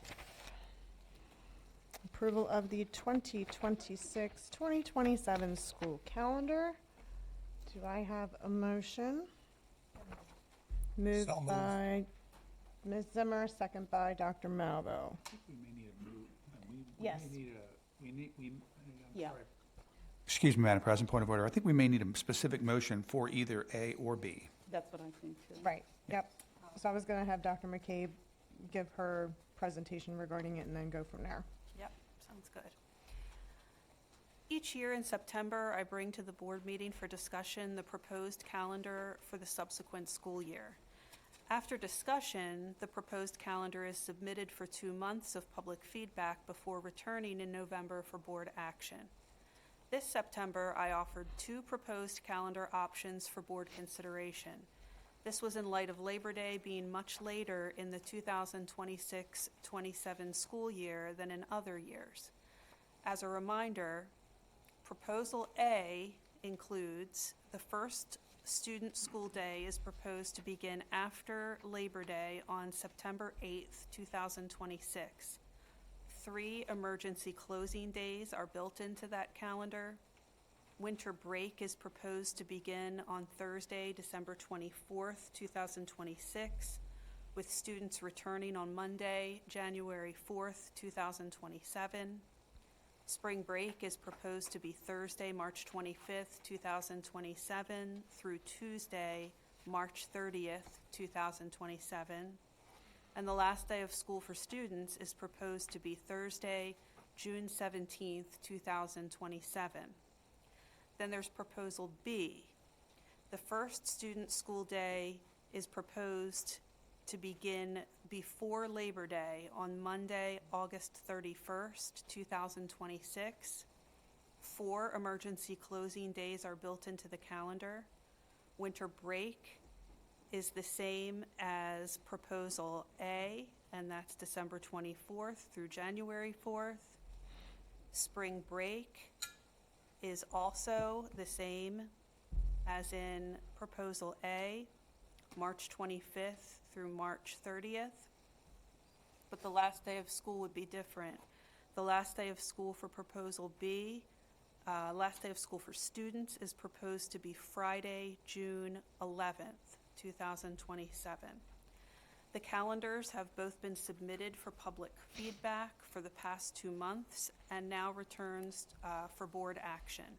Overall, the public input has favored Proposal B. All right, board members, so I say we will do A and then B as far as our vote. Does that make sense? We'll do Proposal A and then vote on Proposal B. Unless there's a proposal that we can all agree on, if we put a motion on. Does anyone have a different proposal they want to submit? Well, I mean, I'd just like to go ahead and make a motion that we approve calendar B. Okay. I second that. All right, so we have a motion to approve B. It was Dr. Dorsey and Ms. Zimmer. And that is before Labor Day. All right, so we'll have a discussion. Dr. Dorsey made the motion, so I suggest she start with discussion, if that's all right. Well, I mean, I like the elements of the way it was outlined for B, and again, it does go along as well with the public feedback that we've received. And again, I mean, the school year certainly, since would be starting that week before Labor Day, we would be finishing June 11th. So I know we've heard from educators as well who've talked about how with the curriculum that would help, you know, students get all the necessary information covered before some of their major testing. to go with this earlier calendar, starting before Labor Day. So again, that would just be my recommendation, that we go with that proposed B calendar. Okay. All right. I have, whoops, I'm sorry. Oh, go ahead. I was just going to say I have similar thoughts as Dr. Dorsey in terms of, prep for the next school year, teachers, students in terms of the curriculum, tests, but also even in terms of sports and coaches and the season, starting. They're already trying to do practices and put together their season, and if that's delayed, that's difficult. So it seems to make sense. Proposal B, starting prior to Labor Day. That's just such a late date in terms of Labor Day to start thereafter. Okay. We'll vote on how to do this, and then I would like us to look into developing a policy going further. So go ahead. Yeah, go ahead. Just a quick comment that out of the responses that we got from the community, 75% of folks who responded wanted to start before Labor Day. So that is a lot of what's going to drive my vote, that overwhelming response for starting early. Does the student member have any suggestions or thoughts? I'd like to hear from the student if that's okay. I would also like to voice my support for Proposal B, because not only does it, like Mr. Malvo was saying, not only does it align with sports, it also somewhat aligns with the starting date for our neighboring counties. And I just feel like that would also kind of help prepare students more, if that makes sense, because we're not like falling behind. We're kind of starting around the same time as other people in other counties are, and kind of ending around the same time as well. Mr. Whistler? Yeah, thank you, Madam President. Yeah, again, I appreciate this. We've had a lot of great input from the community on this topic, and it's a very important thing. We have a tradition in Carroll County of starting our public school system after Labor Day. And listen, I'm all for that. I really am. I'm a huge proponent of that. This situation, however, with schools starting so late, a couple of things concern me that suggest we should adopt Dr. Dorsey's motion. And they are. One, I had a conversation with our bus contractors. I reached out to several of them to get their thoughts on this. And one of their concerns I heard over and over again was they're concerned about the safety of the students on our buses, especially in in June it gets really hot on our school buses. So I'm really concerned about the heat that our children would experience on buses riding home from school in the afternoon. I'm also very concerned about the lack of air conditioning in some of our gymnasiums throughout our county, and the heat that our students would be subjected to if they were going into middle of June being in those conditions. Also, from an academic perspective, those AP exams and those state testing dates, they don't move. And so if we were to start a day after Labor Day this coming year, our students would essentially have several days less time to prepare for those assessments and those AP exams. So in view of those issues, again, I'm a huge proponent of starting after Labor Day. But because of those specific issues I just addressed, and of course with Mrs. Zimmer saying our tremendous amount of input from the community, I am inclined to support your motion, Dr. Dorsey, and I urge my colleagues to vote the same. All right. Call for the vote. All those in favor of option B of going before Labor Day this year? Aye. Aye. Any opposed? All right, passes unanimously.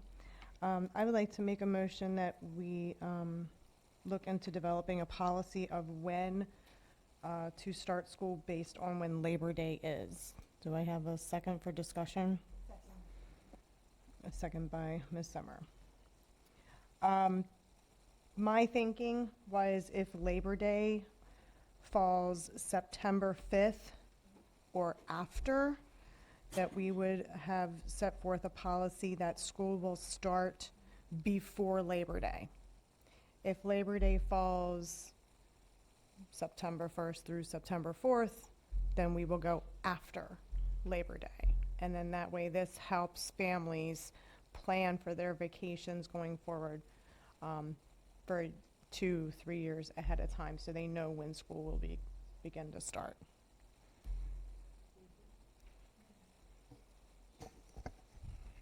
Okay, yes, I've pulled some of the Labor Day dates in the future, so if we would go along with this policy, it looks like for 26 and 27, we would be beginning before Labor Day, because September 7th and September 6th are Labor Days, and then the 2 years, in fact, the 4 years after that, my gosh, 2031. Right. Anyway, the 4 years after that, it's from the 1st through the 4th, and beyond that, it's the 5th and the 6th again. So again, I've just sort of looked at it. I've just pulled it for the next 10 years, and it looks like of the next 10 years, only 4 Labor Days would fall from September 5th through September 7th. Okay. All right, yeah. Ms. Zimmer? Going back to the feedback that we received from the community, a lot of that 75% who said that they would like to start before this year, it was sort of a caveat, and they wanted to start before because the holiday was so late. It wasn't feedback that they wanted to start before as a uniform moving forward policy. So I would be in favor of what you're suggesting, and I think it would help us avoid running into the same issue year after year. Dr. Malvo, do you have any questions or comments? No, I think we've covered that pretty well. Thank you. Mr. Whistler? Yeah, my only reservation in supporting such a policy is that it takes away flexibility from the board. Again, when you make a policy, you have to follow it. Whereas if we had the same policy, future boards would have the flexibility to decide when we would do this. But again, I mean, there's nothing wrong with agreeing to the president's proposal. I think it's a good one. But I'd love to hear what the staff has to say. So I'd love to see the recommendation from staff on what they think such a policy would be. I would say, I think the proposed policy that Ms. Battaglia brings up here would support what we heard in the community feedback, that really the only reason to start before Labor Day would be because of a late Labor Day. So I think it supports that. I think, we would be in favor of that because of the pressures with AP testing and other academic kinds of things. I think staff would always prefer to start around the end of August. We don't like to get too late starting because, as Dr. Malvo said, then we kind of fall behind and start to feel that pressure in teaching and learning. As far as the proposal goes, I would say the only issue is what Mr. Whistler brought up, in that you would be taking away flexibility from future boards. But other than that, the staff would be supportive of the policy. Can't boards change policies? They can. Yes, so even if we would come up with this Yes. one, future boards could go back and review it and make changes. And again, with this proposal, it would still have to go out for public comment, right? So it's just the recommendation tonight, and we'll get it out for public comment and then come back and review it. Yeah, I think it would be next month we would get something written up. Right. With the dates, and then that will go out for public comment, and then January, if it's Yeah. been 30 days, then January we would vote on it. Yeah, Madam President, your proposal would definitely give families a little bit more stability in knowing when school would start and end, so. And teachers too, because I think Yeah. that was something else I heard, like I saw in some of the emails from teachers was like, you know, a lot of times I go away for Labor Day. And I know you like to concentrate on attendance, and I think that's something good to look at too, is are kids gonna be going that week before Labor Day? Like, are they gonna be like, no, we're going on vacation, or are they gonna be, you know, vice versa? So I think that's a good thing to keep an eye on too, is that attendance piece. Yeah, I would love to get rid of the 14 half-days, but that's another issue. I think that would really improve attendance. But no, I appreciate the idea. Okay. So then we will write up a proposed policy to present to the board next month, and then get it out for public comment, and then come back in January for the vote. Thank you, board members. All right. Let's see, we'll move on now. 6G, regarding the resolution. Do I have a motion? So moved. Oh, did we need to vote, did we vote on the new policy? I don't think we did, yeah. We probably should go back I think it and was, do that. all right, do I have a New motion policy. for I think generating a new policy and having presented? You already. Right. Okay, all right, so I call for the vote. All those in favor signify by saying aye. Aye. Any opposed? All right, there we go, passes unanimously. All right, now we move on to 6G, regarding the resolution. Do you have a presentation regarding it, Dr. McCabe? I don't have a presentation, just because this was something that was added when the agenda was amended at the beginning of the meeting. So we can go ahead and start the discussion. All right, well, again, I move that we adopt a resolution of Carroll County Public Schools celebrating America's 250th anniversary, or the semi-cinquentennial. Can I get a second? I'll second that. Okay, great. I believe we sent the proposed resolution so that it can be displayed.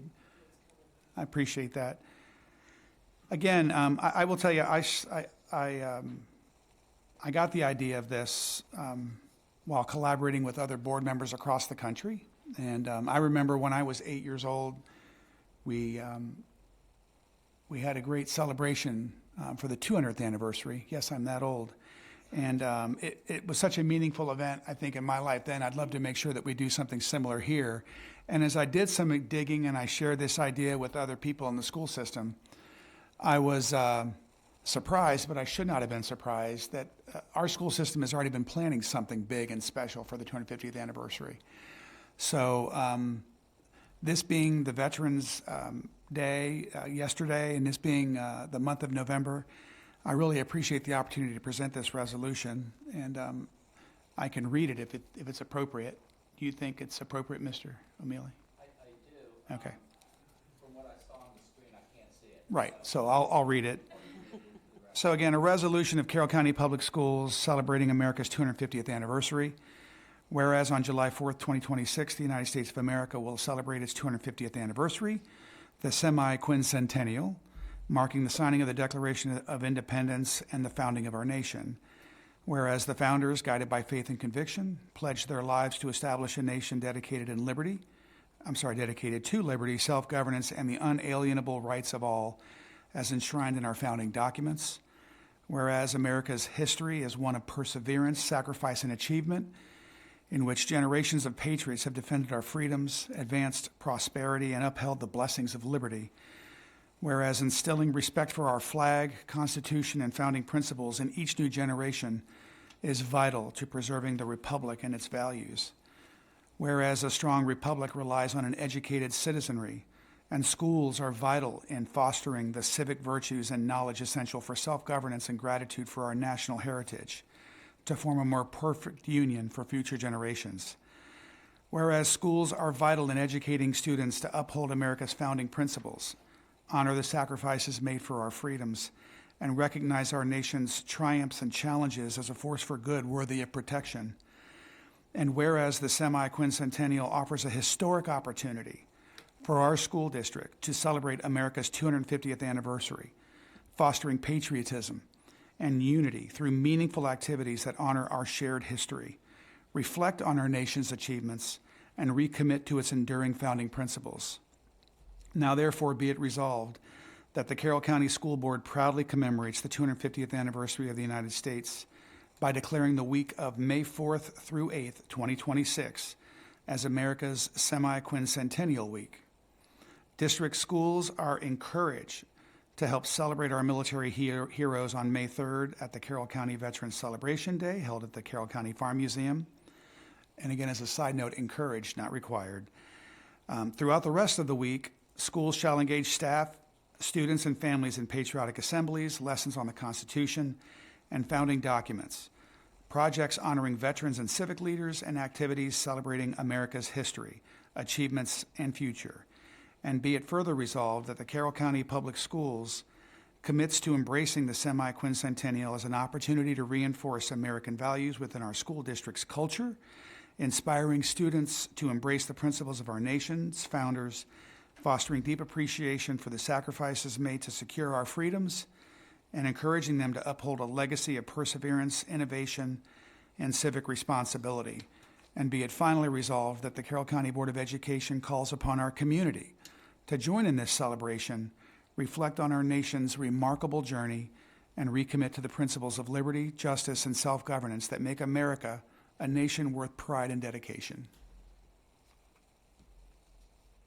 And again, after talking with my colleagues, again, and I won't steal your thunder, I'll let you talk about it, but things are already happening, things are underway, and even our own board president wants to do a big presentation, and we'd love to hear from the school system later on in the coming months on how we intend to fulfill this resolution. So again, I ask my colleagues to support and vote for the resolution. Dr. Dorsey? I appreciate hearing about this, Mr. Whistler. I guess my question is, would we have to designate that week, May 4th through 8th?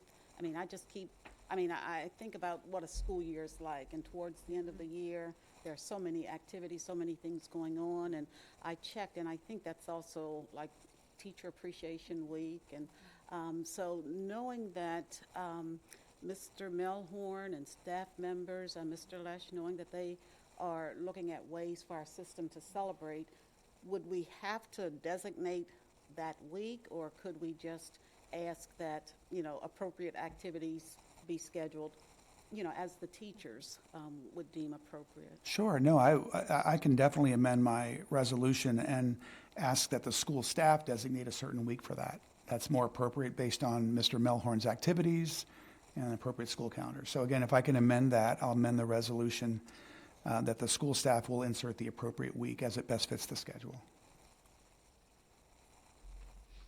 Ms. Zimmer? I think the resolution is really beautiful, and I'm really grateful to you, Mr. Whistler, for writing it. It's just the patriotism and the language that you used. I appreciate it, and I think it's a wonderful reflection of the patriotism that we hold here in Carroll County. And I am 100% in favor of having this proclamation. I did want to note, and it's been mentioned a couple times, I had a conversation with Mr. Melhorn back in June at the Historical Society, because he sits on a committee for the county planning for the 250th celebration, and I do know that him, Mr. Lesh, and Ms. McDonald have lots of plans. I would just like for them to be here and present for when we actually make the proclamation. My understanding is that they're already on the schedule to be presenting to us in January with their plans for next year. So my recommendation would be that we absolutely have this proclamation. I would love to invite folks from the Historical Society and do a press release, have it framed, and invite some of our students, obviously. So my feelings are, I love it. I would love to see it done in January. Dr. Malvo, any comments or questions?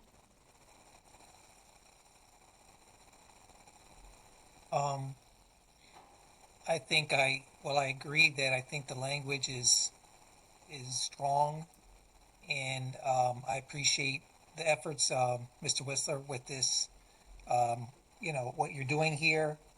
And if it's just a matter of dates, that's kind of logistical, but the product itself, I think it's a strong product. So, yeah, I think we can go forward. We'll have to figure out the dates. I don't know if we need to figure that out at this time, but we can look into that.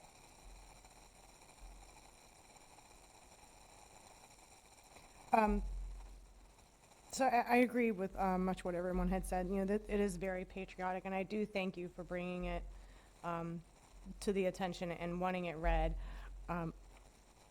When I had heard that Mr. Malhorn was going to be doing a presentation in January, I was like, we can wrap it in a pretty American flag bow and have this huge PR thing and just make it something so positive about the school system, because sometimes we hear so many things like on social media and things become political and everything, and it's not. And this is just an incredible celebration for our country this year, and I just want to put a pretty bow on it. I know I like sparkle pretty bows and American flags, so I think it would be great to do like a huge PR thing, and I do like the verbiage, and I love the patriotism of it, because that is what is really important to our kids, is we need to continue that patriotism. It's not a Republican thing, it's not a Democrat thing, it is a American thing. What we have in this country, what our Constitution stands for and gives us as humans.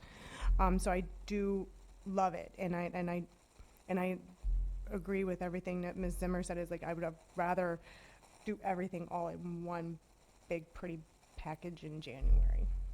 That's awesome. So is there a reason we can't approve it now and just have it presented in January or February? I don't. We have a motion on the floor. Yeah. That would be Yeah. fine. Yeah, and again, the staff could come back with a recommended date, and that would be but yeah, I would love to see a formal presentation in January or February, or whenever Mr. Melhorn and the staff thinks it's appropriate. I just don't want to feel like we're taking away the thunder from Mr. Malhorn and the committee he's been working on.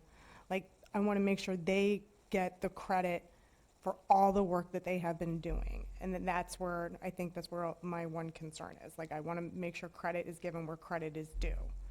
And I like the verbiage of your resolution as far as to have for the proclamation. But the few edits, like the dates and stuff, but that's fine, whatever. But, I leave it to the board if you guys want to vote that that's what the resolution is for the proclamation and the ceremony in January. The motion is that we adopt the resolution As amended. as amended. Yeah, as amended with the blank date that the staff will fill in. And again, I really love the idea of promoting and giving the staff who've been done, and again, I didn't know this, but they've been on it since June. That's wonderful. Yeah, I appreciate it. Okay. All right, then I call for the vote for the resolution. All those in favor signify by saying aye. Aye. Any nays? Nay. And I nay. All right, so that's 3-2. Still passes. Thank you. All right, move on to 7A, Board Policy FEF. Yes. Yeah, you, Dr. Malvo and Mr. Whistler had voted yes to pass the resolution, and me and Ms. Zimmer said no. Okay. I didn't hear the nay parts. Okay. All right. Board policy, let me go FEF, construction change orders and substitutions. Dr. McCabe. As with the changes to the contract limits and the procurement policies, the prior board discussion similarly inspired us to review policy FEF on construction change orders, which also had not been revised in many years despite the escalation in project costs over the years. Therefore, we are bringing for discussion this evening proposed revisions to policy FEF and it would be submitted for public comment before returning for board action in December. Mr. Prokop will summarize the highlights and answer any questions you may have.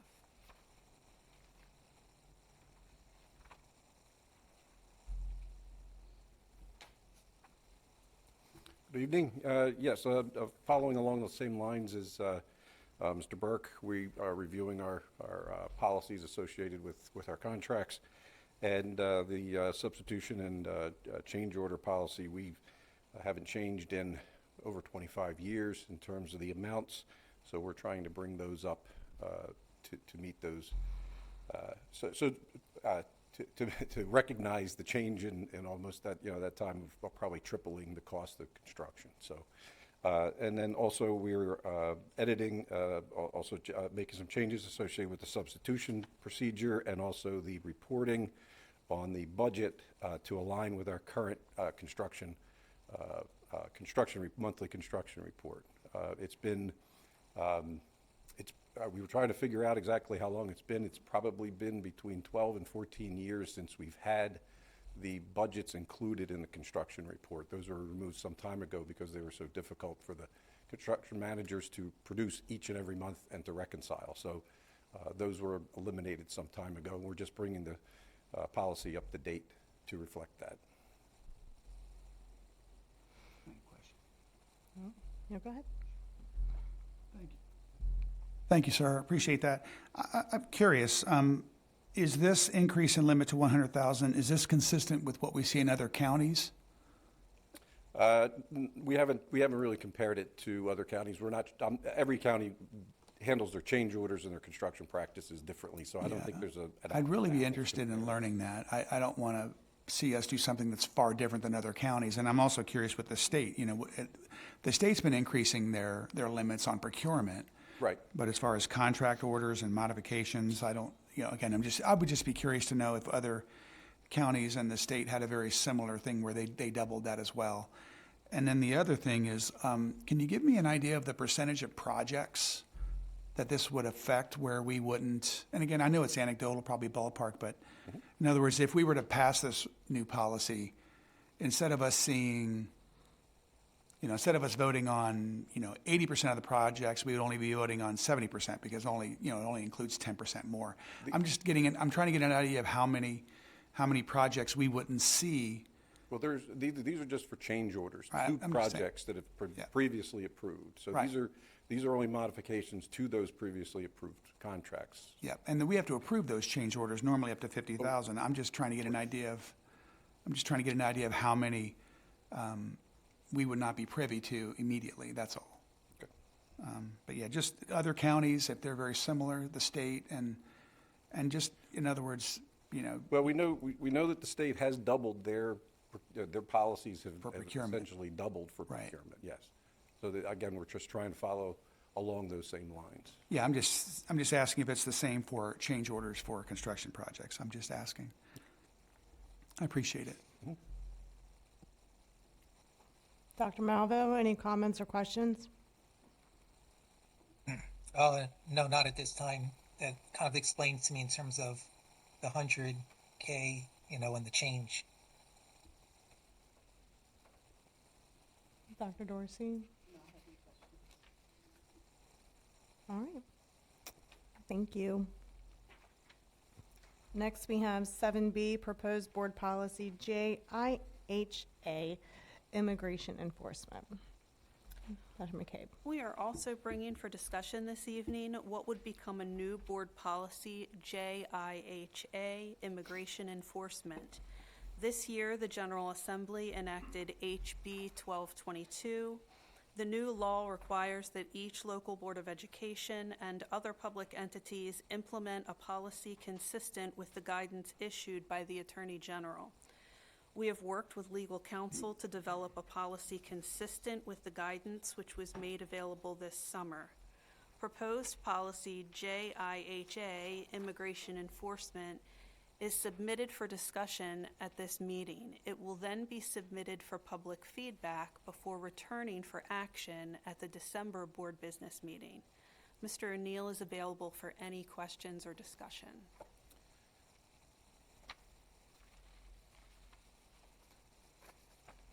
Go ahead. So so sorry. Does this apply to both staff members and students at schools? Yes, it would. It would apply in any instance where ICE officials would be on premises at a building. It might be also worth noting, in addition to the background that Dr. McCabe gave on this law resulting in this need for this policy, there's long been Code of Maryland regulations, or what we call COMAR, and there's some references actually in Section 6 of the draft policy or the proposed policy that deals with police coming onto school grounds and needing to exercise police authority up to and including arresting someone. And so we've never had a situation where ICE has been in a Carroll County public school. We have a good relationship with the sheriff and his command and have talked about such situations, but we have long had, over time, we have long had intermittent police activity in schools. We follow the Code of Maryland regulations that are referenced here. And this law would require a specific policy relative to immigration enforcement, but the process we would go through in a school would be very, very similar, if not as identical as possible, to what we do when police need to come into a school. The goal is just to be as disruptive, to be least disruptive as possible to the school setting, to try to protect people's privacy and sort of to work with law enforcement to make that process happen effectively for them, but in a way that is not disruptive to the school day. So we would sort of meet them, greet them, have a space where we would be happy to escort somebody to meet them, et cetera. We do that. I don't want to say that happens all the time in schools, but over the course of years, we do that routinely, and it works well.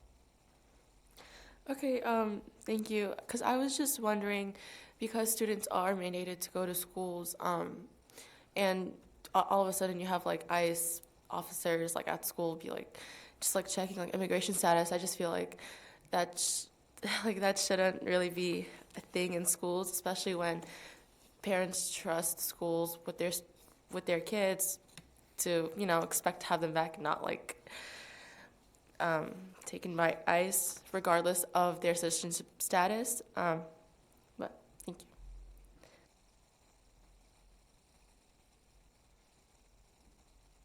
Okay. Any other questions or comments? All right. Next, we'll move on to 7C, the FY27 operating budget. Dr. McCabe. Last month, we began the FY27 operating budget with a board discussion item. There are budget work sessions scheduled for the board in November and in December, where we will go into much greater background and detail on the FY27 budget development process. But these initial discussions are helpful to provide some early items that we've identified to be addressed in the process.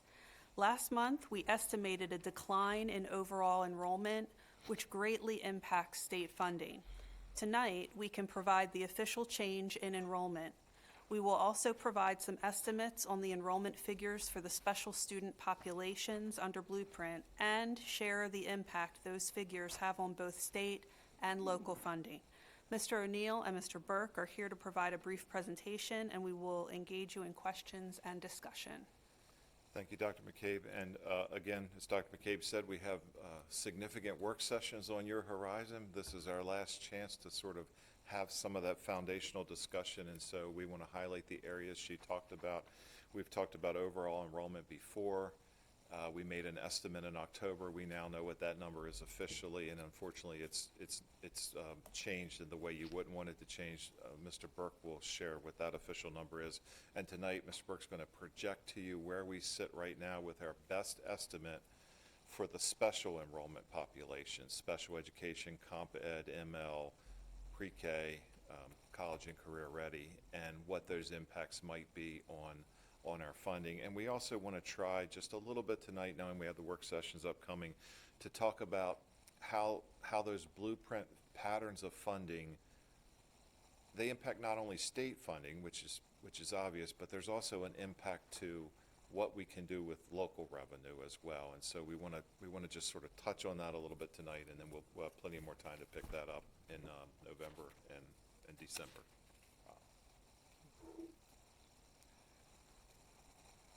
Okay, as we mentioned, carrying forward from last month where we started to touch on enrollment. As we know, enrollment, especially at the state level, has direct impact on our state funding and blueprint programs. The September 30th enrollment that we projected last month with an estimate is now official. So the enrollment year over year is down about 437 student count to just under 25,200, as you see. So a little further down than we projected last month. That's the official count. You'll recall we mentioned last month that although that is a year-over-year decline, state funding is based on the higher of either your prior year enrollment or the 3-year average of the prior 3 years. So for us, that 3-year average will be a higher number than our prior year, and so it will be a decline of 151 student count in our funding formula. We also mentioned last month that while enrollment's down, the per pupil funding for the foundation increases for fiscal year 27, so that will work together to be a positive impact to foundation funding, but certainly mitigated by the enrollment loss.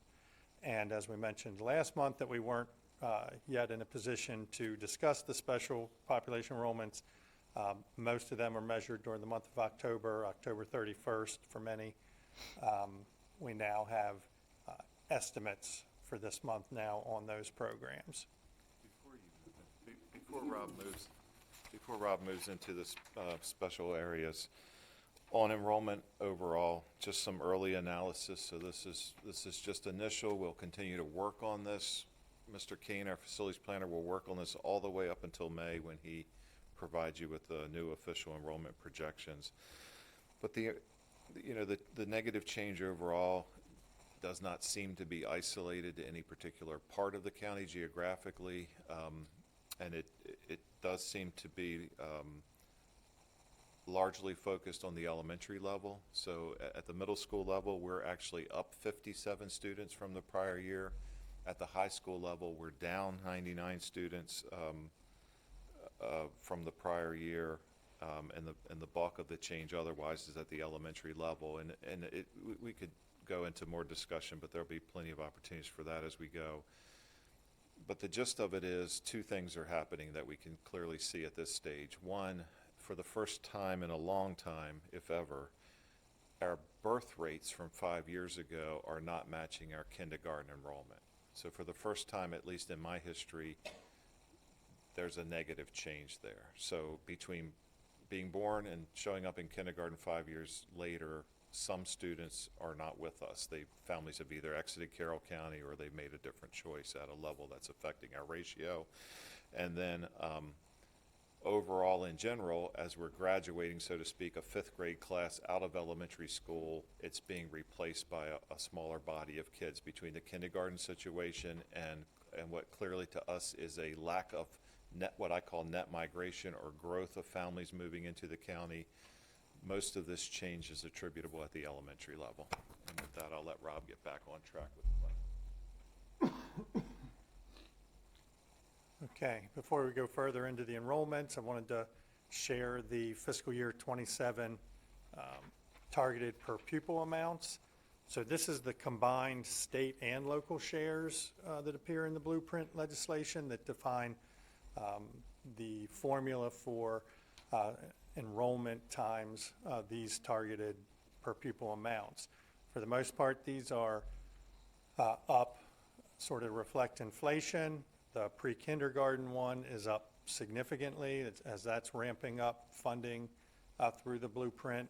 And the compensatory education is down just a bit. For whatever reason, the per pupil amount went down in fiscal year 27. So these are moving each year. They're laid out in the blueprint law, and so we're able to track them and compare their impact with enrollment.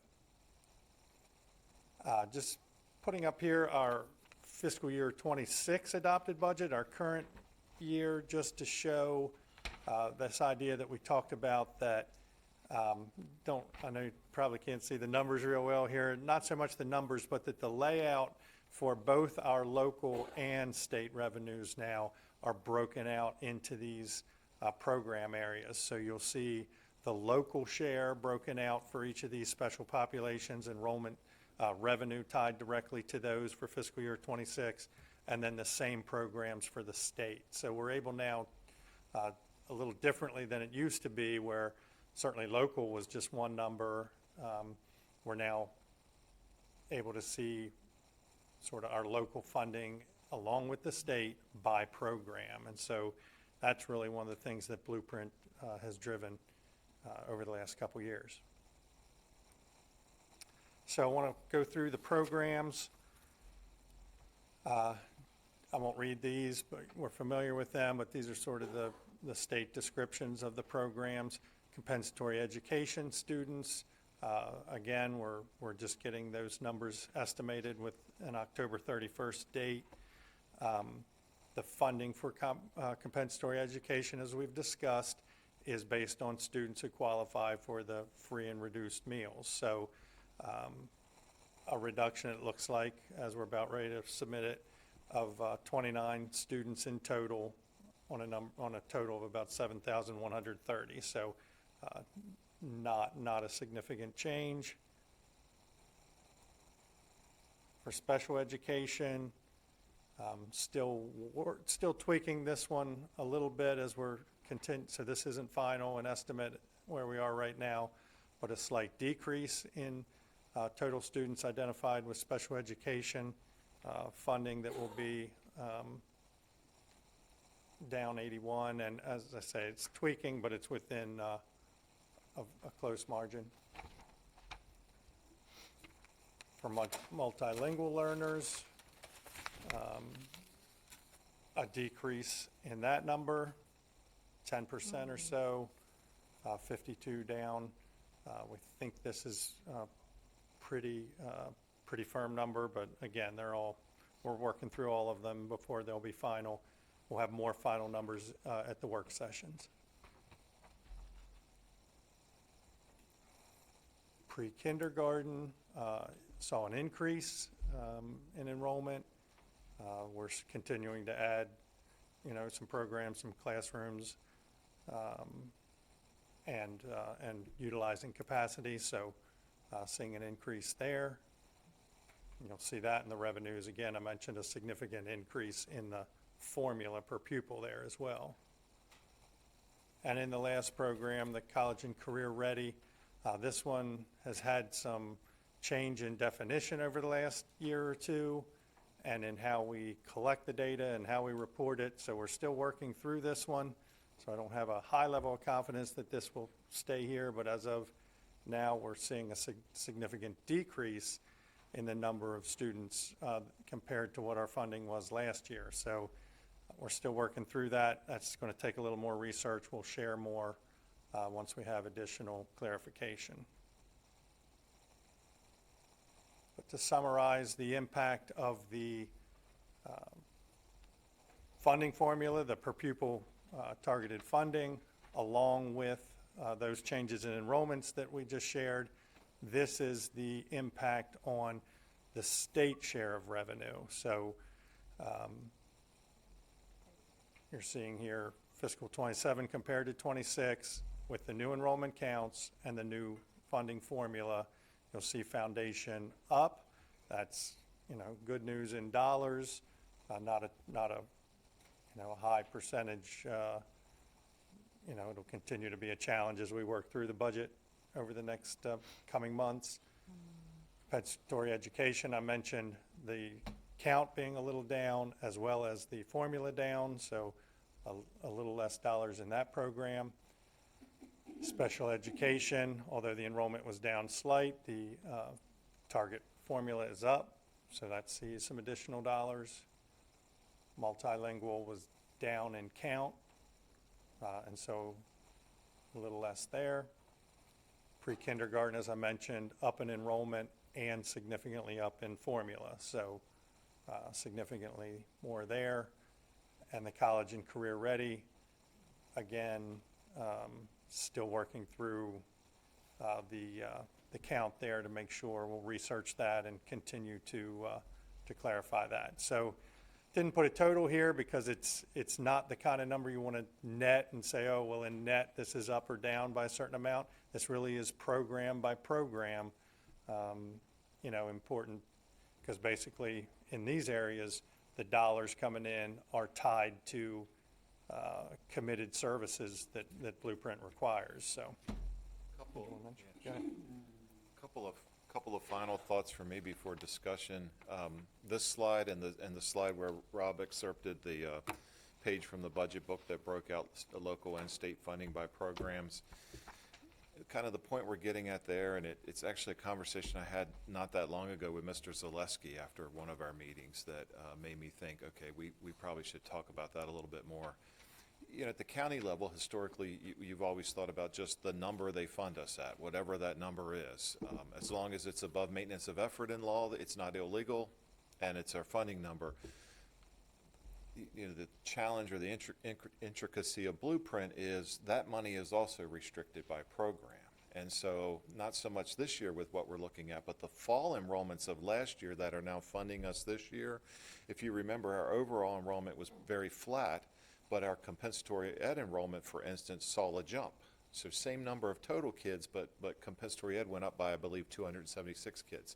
That increased the required shares under Blueprint of both state and local funding. So like the conversation sort of was with Mr. Zaleski is, yes, you could give us more money, but it's not the same mindset as back in historical times where the more money you gave us, the better. We could meet the board's priorities with that money freely. Sometimes we're asking for more money because some of the money you plan on giving us gets restricted into these programs now, and it's not generally available for inflation costs and salary increases and those kinds of things. And the other thing here that I'll say is some of these are a little counterintuitive of what you're seeing on the screen. Just because you see a positive number doesn't necessarily mean that's good, and just because you see a negative number doesn't necessarily mean that's bad. Sometimes the way we might view the world or the way I might would be the opposite of that. So in general, I would say, and I'm guessing Rob and Drew Sexton, who's our budget officer, cringe when I do generalizations, but in general, if the foundation's up, that's a good thing. That's the pocket of state money that you have some flexibility to use in general. If compensatory ed and ML were down or are down, if we were already fully compliant, that might not be such an issue. But as you know, we're working towards compliance. And so we have to now figure out what this might mean for that process in achieving compliance. Special ed being up tends to be a good thing because, as Nick knows, we overfund, well, we don't overfund, we fund above the required shares of Blueprint, both state and local combined in special ed, which basically means we're funding special ed at a higher level than required by law under special ed, and we're funding it with foundation funds in general. So if that number goes up from the state, or well, generally from the state, it might take a little pressure back off towards the good. Pre-K being up, this is one of those counterintuitive things, is not necessarily a good thing. We had just sort of worked through 26, this operating budget this year, into more or less full compliance in pre-K, taking care of our obligations under the years of the expansion grant, et cetera. This is just the state number, right, Rob? Yeah. So there's a local share you're not seeing for pre-K. That total increase might be somewhere around $2.5 million. We have to now figure that out again, and so that's maybe a pressure on foundation. And then college and career ready, we need to refine and figure out what that final enrollment number is. But we have always been spending more on college and career ready than the funding we've received, most especially in dual enrollment. And so, any decrease there is a decrease in an area that's already been a challenge for us that we've been covering with other funding from the foundation. That's a lot. It makes sense to me. Does it make any sense to any? Mr. Whistler. Yeah, I appreciate the presentation. It's unfortunate, but yeah. If you can refresh my memory, I think our budget grew $42 million this past school year. Is that right? About? Our budget for the school system, was it about a $42 million increase? 37, I can't. Increase? Yeah, compared to last year to this year? It's right here. Yeah, I think it was 42 million. 42. Yeah, 42 million. And how many new positions did we take on board this school year compared to last year? Just ballpark. Is it I don't think any this year. I believe none this year. none? Okay. I believe not. None? There's Okay. a page in the, if you Again, I'm gonna lament a minute about Blueprint. And again, it's not on you. It's not on you, because our staff does what we gotta do and we have to do. But Blueprint, we got $42 million to provide an education to 437 fewer students this year compared to last year. It just doesn't make any sense. I mean, if I ran my business like this, it'd be crazy. This Blueprint is killing us.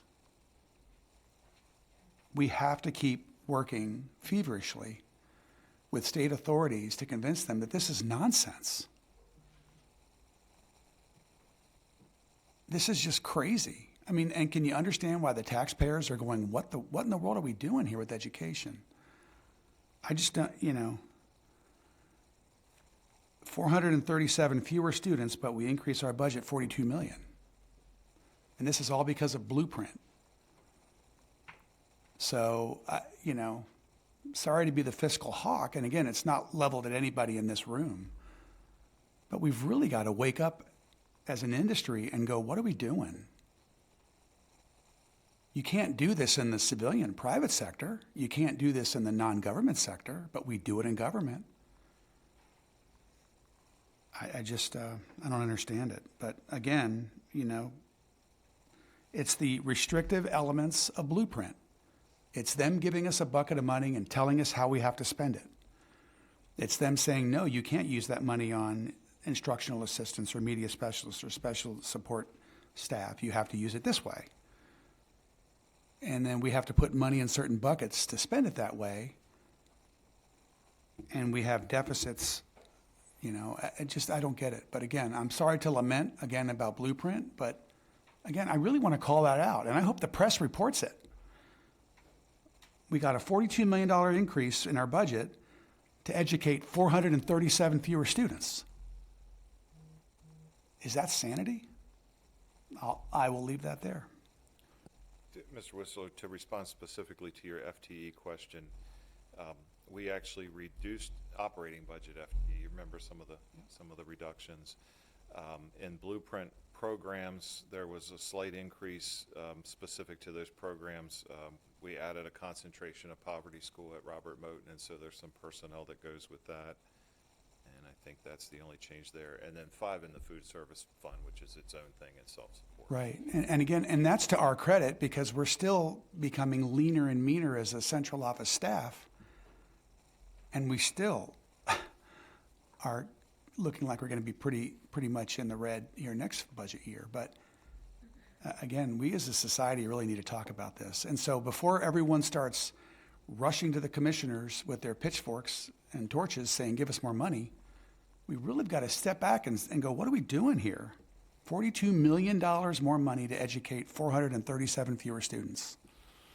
So, but we are dealt that hand by the state and we have to do what we have to do. But I'm sorry to remind the public of that. Yeah, I would say, zooming out a bit, the enrollment situation is a significant concern for the school system. Yep, so sure is. 2 years ago, we were generally flat, and now this year, that's a fairly significant decrease. That is a decrease that would have been in the higher range of the decreases in enrollment through fiscal years 10 or 9 or 10 through 19. So if these last 2 years, which I guess I would refer to as a pattern, turn into a trend, then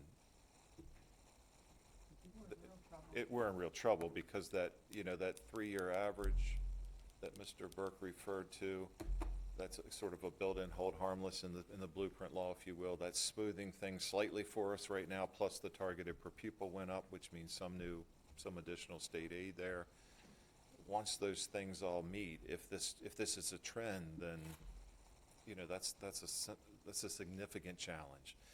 The thing that might be a bit different at face value today versus those years is that it seems there's a trend or there's a pattern happening in other counties in Maryland. So, and including some of the counties that have just flat out grown without stopping for years. And so, you know, quite honestly, if this is something the General Assembly wants to look at, it's kind of hard if it's only Carroll. It's a little bit easier to get a look at it if it's more counties other than just Carroll. And the state legislature is looking at a $1.4 billion deficit this year, even after doing what they did last year. It's, so for the public, you really need to get invested in this and to look and learn and be educated. And I really hope they resist the urge of just give us more money, and they really go down to Annapolis and go, what are you doing? Because this is not sustainable, in my opinion. Thank you.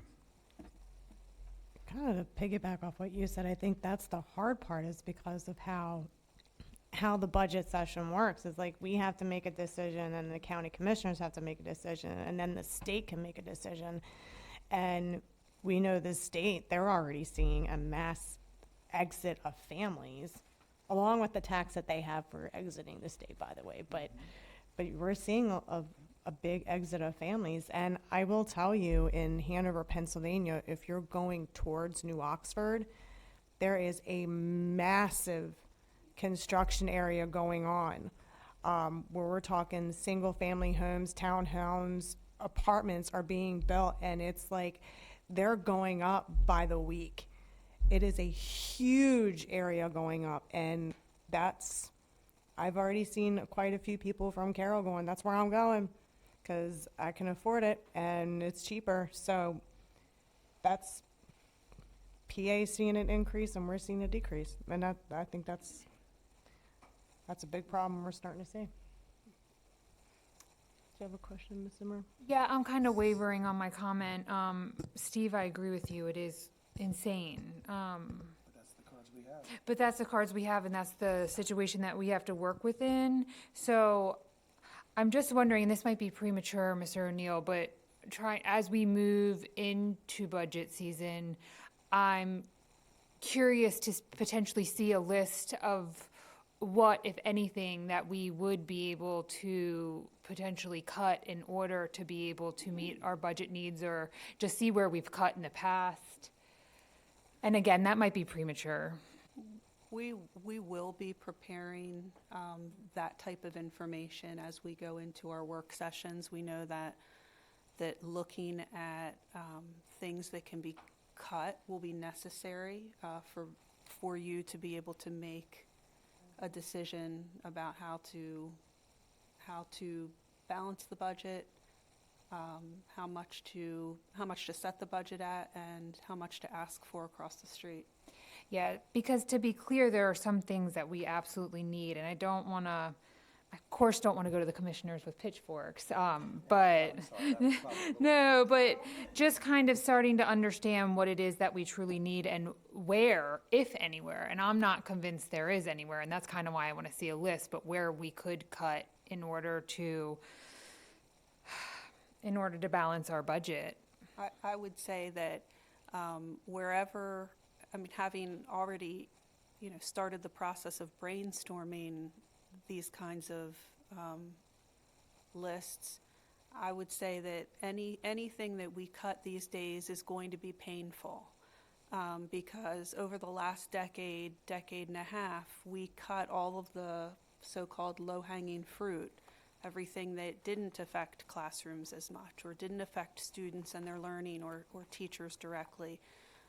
That's why we have the smallest central office in the state. Anything we cut now is going to hurt a group of students somewhere.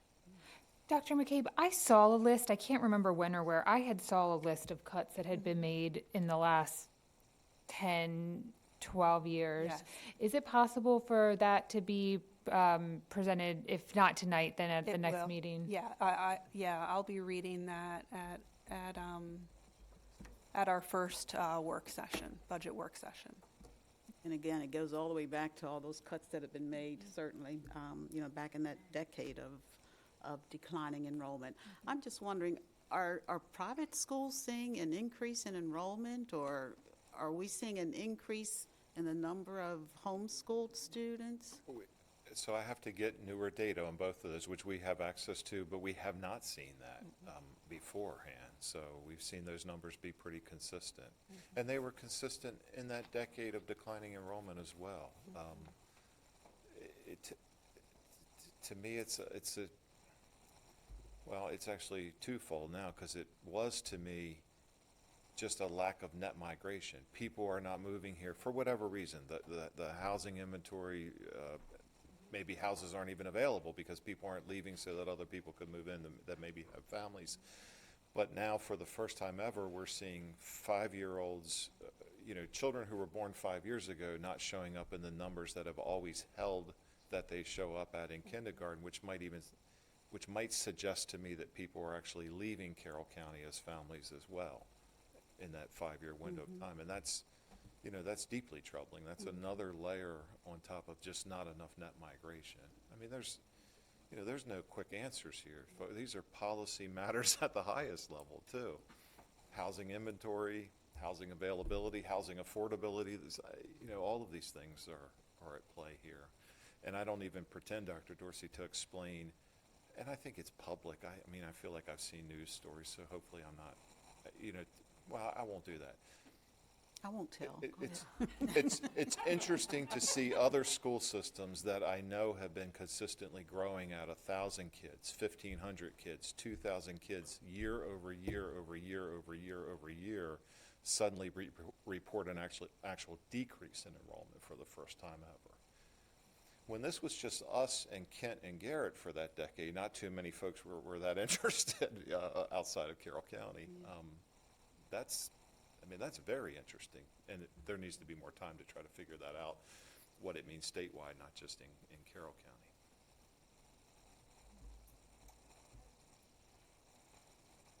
Dr. Malvedo, did you have any questions or concerns?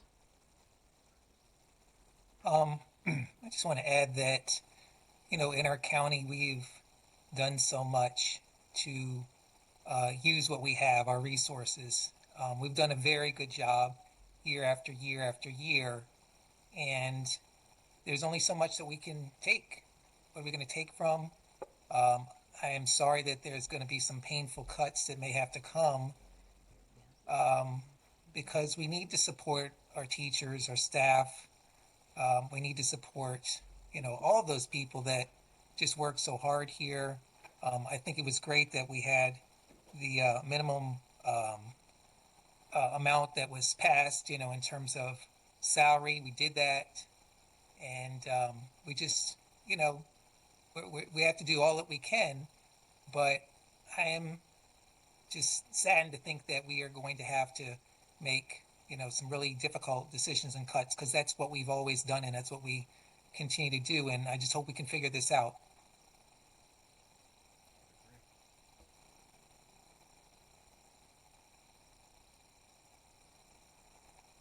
All right. I think that's it. All right, so we are, any unfinished business, new business? So we are, next time we'll be here 2 p.m.